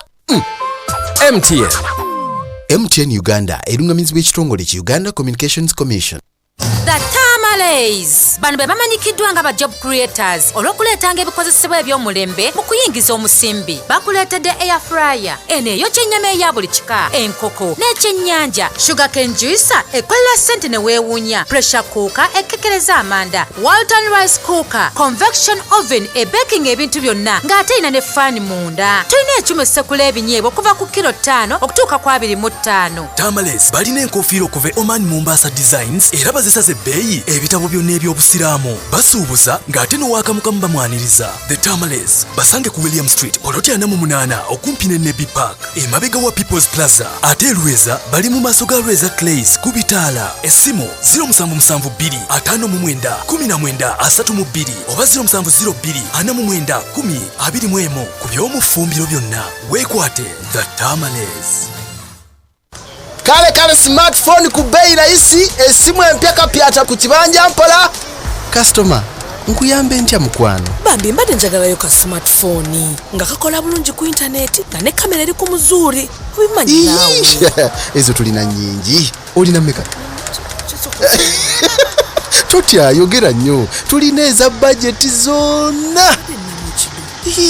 mukama wange ogula simu oba ogula lindazi weefunire smartphone empya tuku ku bbeeyi ensaamusaamu okutandikira ku siringi 1400 z'osasula buli lunaku mpolampola okumala ebbanga lya myezi 12 mirambirira buli simu ejjirako MB za 5 eza buli lunaku ku bwereere genda ku MTN Service Center oba ku dduuka lya M-Kopa weeroboze mu masimu gaffe aga Samsung n'aga Nokia agalina zikamera ennungi ddala n'ebirala ebisikiriza awo otandika okusasula mpolampola. MTN wamu ne M-Kopa. Weewala abafere MTN ekukubira ku noti 3 emubiri noti kwokka. MTN erungamizibwa Uganda Communications Commission. Wasowaganye ne munno oyagala kwebuuza ku nsonga yonna mu busiraamu oba kusomesa munda mu ggwanga ne bweru waalyo nandiki okubalira ezzaka okukola hijja ne umura weeyune aljannatu ghaya basangibwa bakuliko bitaala abeetaaze bafune ku ssimu eno noti 7 noti emu nya noti 5 776 oba kubira Sheikh Umar Swidiki ku noti 7 noti 3 881 63 16 oba ku Chairman ku noti 7 noti 2 884 72 44 aljannatu ghaya. nga mwenna bwe mukimanyi MTN Kampala Marathon ekomyewo era nga ku mulundi guno tudduka ku lw'abaana babebi temunfuna bubi sitegeeza buno bubebi obulya ssente njogera ku mabujje gano weegatte emisinde gya MTN Kampala Marathon ekinaabawo nga 20/11/2022 okwewandiisa nyiga *M6577 hashi oba kozesa momo app zonna ezinaavaamu zakozesebwa mu kuddaabiriza amalwaliro g'abakyala mu bitundu bino wammanga Kawaala Kisenyi Kabongo mu Karamoja ne Kachumbala Muteso biwagiddwa Huawei Stanbic Momo NBS Sport New Vision Renzori ne Uganda Athletics Federation. MTN erungamizibwa ekitongole ki Uganda Communications Commission. Leka kutambula nga weeyogeza wekka mu kkubo musande zaabula ebibuze babiropa ku poliisi vo mu kwerogoza n'obwavu lima meloni gye white sweet number 2 oba gye white sweet number 4 ne digrini 788 ezo nno za bikuubo oba Black King etalina bikuubo zonna nno ziva mu China era zikulira emyezi 2 n'ekitundu tekuli meloni ekawansi wa meloni 8 mu kuteekako ate era tewali ekawansi wa kilo 10 mu buzito jjukira meloni zino fe abazigula ku nnimiro owulidde ayede bakufera meloni zino ku kikabe kuliko olulimi luchina ate amapaapaali lima kika kya Emerald Red ate ensujju lima kika kya AJF1 oba pan 207 manya nti ensigo zaffe ziri mu bifo bibiri byokka mu Uganda wonna ku Grand Plaza okulira n'akatale ka Usafi ku dduuka lya kulima bugagga L04 oba erubowa ku office za America Mixed Farm okulira na Roofings bakubire ku 0772 46 53 07 oba 0752 64 5 njiddamu 0772 46 53 07 ne 0752 64 5 oba olimalima oba toyagala woloma n'obwavu bwo. Banaye ndi mweraliikirivu nandibanga nina Ebola nange nkulaba oli mulwadde naye Ebola nabadde awo nga mpuliriza ku radio ne bannyonnyola obubonero bwonna nga bwe nnina ng'obuliwa omusujja gunnuma omutwe gunnuma okufa banaye mpulira obugonvu ennyingo zonna buli wookwata wabeera waluma ate ntiddemu nzirukana n'okuddukana katugenda kola tuti bw'oba ggwe oba omuntu omulala yenna gw'omanyi alina obubonero bwa Ebola kuba ku nnamba etali yakusasulira noti 8 noti noti emu noti noti noti 6 oba osindika obubaka ku 85 noti noti etali yakusasulira otegeeza ab'ebyobulamu mu kitundu gy'owangaalira. Obulamu bukutuusibwako Minisitule y'ebyobulamu ng'eyambibwako USAID, UNICEF ne WHO. ensonga ey'omunda kati katugigwennyalwe tugitegeere tugiyingire munda tugisensule ensonga ey'omunda wano mu The Inside Story kati weesibe enkuba onywere. Tukakasa nti omaze okwesiba enkuba onywedde bulungi nnyo tugenda kuddamu ate era tutambule tugenda Isirayiri tulabe amadda aga Benjamin Nyetanyahu komando bamuyita King Bibi batira muyita King Bibi mbagambye nti mawulire ga ntiisa nnyo eri abayizi abasajja abo abayirani n'abasajja ono tabagalira ddala kati ate alina munne eyabakyawe amwerekeddeko eyabakyawe ennyo abasajja bakabinja kakayitibwa bakahanisiti basosoze tebaagala muntu yenna nga si Muyisirayiri kati omu kubakulira akabinja akatawerekedde ku Benjamin Netanyahu balabika bagenda kuddamu bayingire entebe mu ntebe tugenda kubiraba kyokka nga bannaffe aba Shafiki Property Services Limited bagamba nti bakuleetedde ekipya balina estate sempya opposite n'Endejje University main campus bali mu byattaka balina plots zino wammanga ku sente entono ddala ku milioni 3 ofuna ploti ya futi 25.5 ku milioni 6 ofuna ploti ya futi ya 5.5 ku milioni 12 ofuna ploti ya futi ya 5.10 ploti zino bagamba nti ofunako ekyapa nga kya mu ngalo Shafiki Property Services era gamba nti balina enkola ng'osobola okubawa ebintu ebikalu ng'emmotoka ne bakuwa ettaka ekyenjawulo kibalina bw'osasula ploti n'ogimalayo bakuwa obusawo bwa sementi bubiri ng'entandikwa bali mutundu ekisigula ku luguudo olw'ebunamwaya kwata essimu eri noti 55 749 325 oba noti 788 945 753 ofune ettaka mukwano gwange BF Suma ne bakujjukiza nti musawo Asio Irene abatawanza prostate cancer nga balemeddeko mumwekwate hormonal imbalances ebizibu bwengo biyina kubira musawo Asio Irene ali ku noti 55 mukaaga emu mukaaga 3 nyamukaaga noti 55 mukaaga emu mukaaga 3 nyamukaaga atajja kuba kujjanjaba bulungi nnyo osobola kuba nti otereera Uma Consultant Contractors Uganda bano bagamba nti bazze kuyamba omwami n'omukyala bagenda yagala kugenda bweru bakufuna kampani entuufu okubasomesa amateeka agagobererwa n'okubayambako okufuna obwenkanya mu nsi zonna ezitwalibwamu abakozi kakati bagamba nti bakuyambako ne ku by'ettaka singa oba ofunyemu obuzibu babayita ba Uma Consult and Contractors Uganda yagala kwebuuza oba nsonga z'amateeka zonna bazikwasaganya bakola financial consultants akosa okuyambako okutandika business y'ekika kyonna bali ku simu noti 558 28 8 oba noti 75 noti 788 33 mukaaga edi noti 788 33 mukaaga munoti nya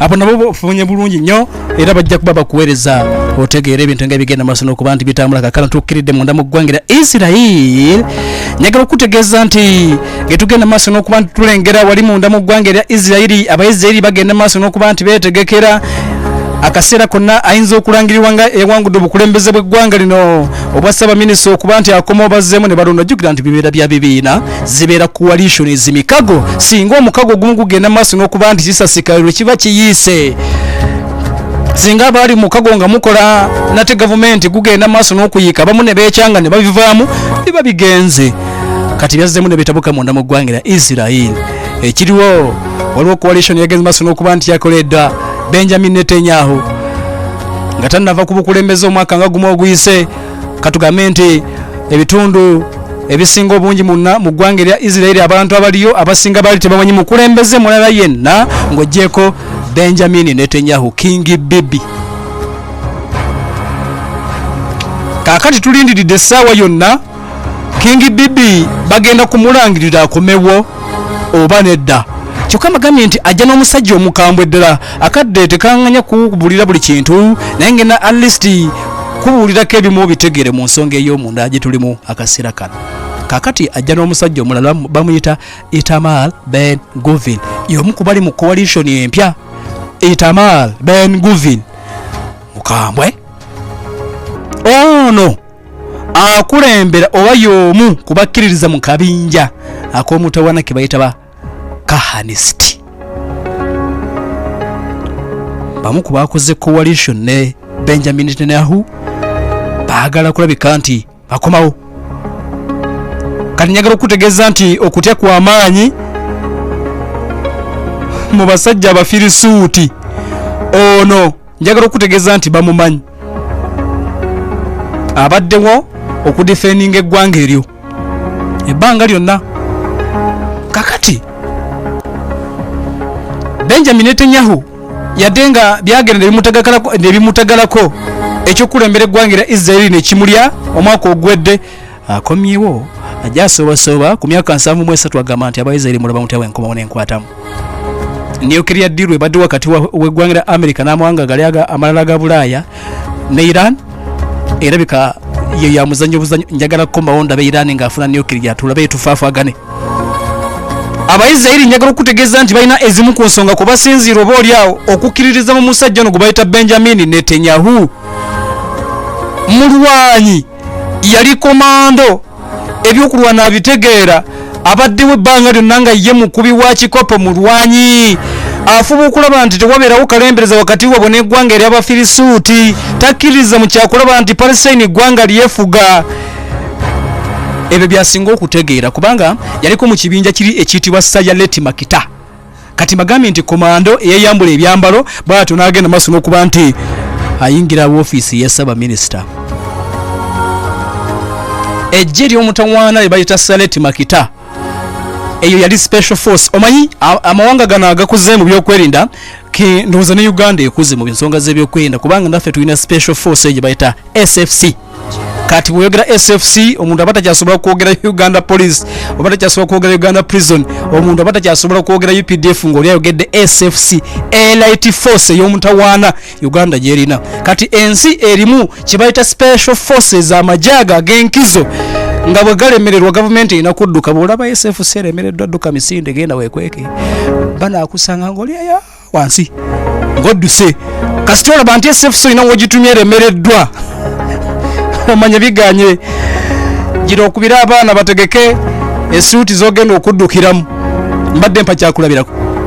Kakati kambategeeze nti ono yali mu jjeeryo Sayaleti Makita. Abasayaleti Makita abo be bamu kubajja wano mwaka 1976 mujjukira amagye g'eggwanga lya Isirairi nga gakozesa obukodyo obw'ekika ekyawaggulu ennyo.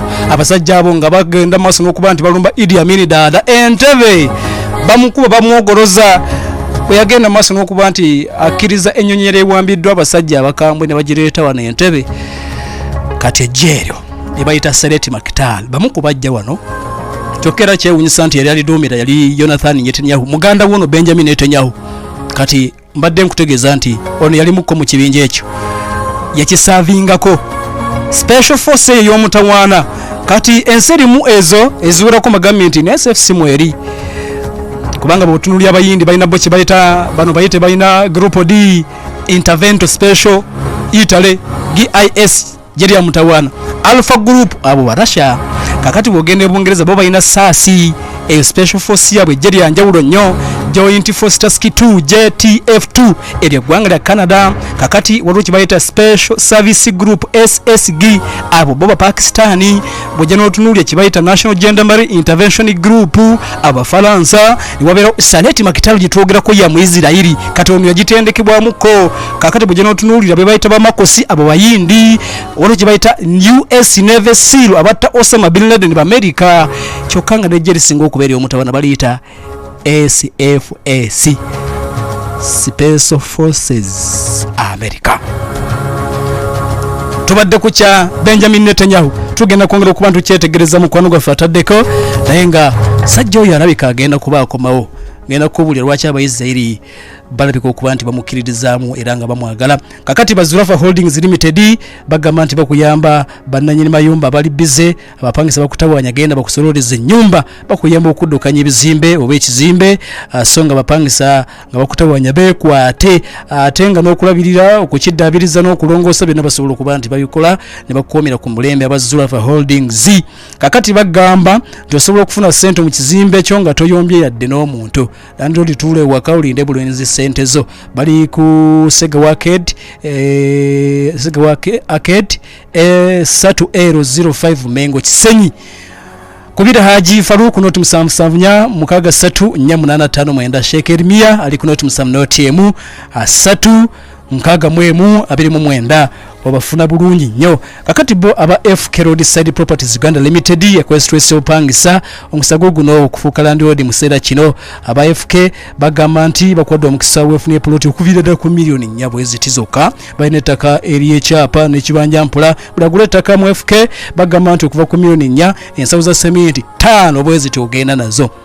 Kati bagamba nti ploti kungula ezifuluma n'ezingira ekibuga balinawo poloti noti 7 TM 482 emu noti musanvu noti emu 482 emu noti musanvu oba noti musanvu mukaaga emu musanvu 3 musanvu 5 noti musanvu mukaaga emu musanvu 3 musanvu 5 oba obafuna bulungi nnyo. Kakati gwe wa saluni oba omwami oli mwami yekumira ku mulembe abantu byokubutuka nga bakusaza enviri bagamba nti ebyo byali bya ddawa nga bakusaza ekirevu.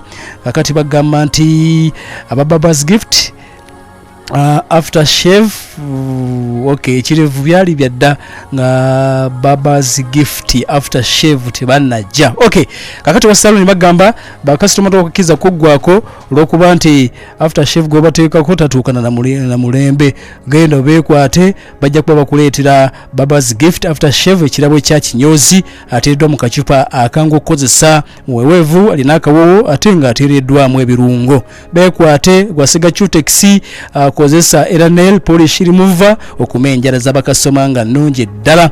Kakati bannaffe bano bagamba nti bali ku simu noti musanvu noti 3 9 mukaaga 9 oba noti musanvu 5 2 mukaaga 9 musanvu emu mukaaga 8. Bagamba nti agula mukamu naawe agula mu bungi bakwaniriza agendayo ate bajja kuba bakuweereza. Israeli wa Benjamin Nyetanyahu omusajja ono ebbanga lyonna yagenda maaso n'okuba nti akulembera emyaka 30 nga tannavaawo. Yateekawo bannansi embeera yateekangamu embeera bannansi waakiriba mu miisinge nansi nga bamumiisinga naye nga yabiise no mu nsonga za security ekyokulabirako bwabeerangawo Benjamin Netanyahu ono yafubanga nnyo okulaba nti wabeerawo obutakkaanya wakati waabwe n'eggwanga ly'Abafirisuuti nga asosonkereza Abafirisuuti bakasuke ebikompola mu Isirairi. Kakati ono n'abazaayo enti aje Abafirisuuti n'afuna credit bannansi ne bagamba wabula olabika osobola. Kati awo yafulangawo nnyo. Mu mwezi omutukuvu ogwa Ramadhan ogw'ekisiibo Benjamin Netanyahu ekirala kiyakolanga okusigala nga muganzi mu bannansi era mu missing yagendanga nga alumba gates z'omuzikiti ogwa Aqsa. N'atandika okuzoganya abasaala ku muzikiti ogwo mu kisiibo wakati mu kulaga nti Isirairi y'amaanyi. Bannansi ba Isirairi n'abakuumira omwekyo nti nja bakuuma temulaba embeera eri ku muzikiti guli abo mbasobola. Musajja bwatyo yasalawo okuwagira akabinja akabakahanisiti abasosoze abakkiriza nti Omuyisirairi omutuufu yoyo Omuyudaaya yekka si Musiraamu si Muwarabu si Mufirisuuti ali oligino gwe bakkiririzaamu yekka ekyo yakibateekamu. N'okuba nti abadde nga kibagamba nti Iran talifuna nuclear batubongedde okuba nti bamwagala era ziyinza okuba zimu ku nsonga lwaki agendako dda. Abayuganda Halal Bureau kitongole ekya Uganda Halal Bureau ekivunaanyizibwa ku kwekenneenya n'okakasa omutindo gw'ebintu ebikozesebwa babiri halali okuliko ebyokulya okunywa n'ebirala byonna kyongera okujjukiza amakampuni ag'enjawulo okubatuukira basobole okukakasa ebyo bye mukola nga biri halali. Bali ku Kampala Sapulu Kagwa Road awatandikira awo ku Bakery Sapulu Kagwa Road watandikira ku Bakery Plot 2 Dairy Gardens. Bagamba nti kozesa ebikakasiddwa nga weekebejja kyogula oba kiriko akabonero ka Uganda Halal Bureau. Essimu noti 753 oba noti emunya 2335 Nenkujjukiza nti Sematalo Mufumbiro part 1 part 2 part 3 15 t-shirt weziri okay t-shirt za Pala FM weziri eyakola ku mitwalo 2 n'ekitundu kola lesi ya mitwalo 2 inside store osobola okuyita wano ku Pala FM n'ogenda maaso n'okuba nti ozifuna. Kale atuliza akadde nga bulijjo ke kagenda maaso n'okuba nti katutemako njagala okkirize tugende maaso n'okuba nti okuseebulira wano inside store ejja kuba yedda onako lwenkya budde bwe bumu nzo omukugulu kungunuhu wena abadde atumbudde webale nnyo najjo badde osinzira webale nnyo webale eddala kkiriza nkwagalize akaseera akalungi. Assalamu alaikum wa rahmatullahi wa barakatuh. The inside story ebadde kutusibwako. Tandika na kufuna simu card okoleze ne Manda Mobile. Okozesa omukutu guno downloadinga Manda app ofune data ne voice bundle ku bei layisi. Koleza ne Manda Mobile. eri bakasitoma baffe bonna ebisigo bya Movet hair relaxer kati biri mu ndabika mpya omutindo gwegomo ebbeeyi emu n'enkuba yaffe y'emu eya no best empangozi nga mugonvu ey'olususu ate nga agonza enviiri zo nazikuma nga zinyirira era nga zisikiriza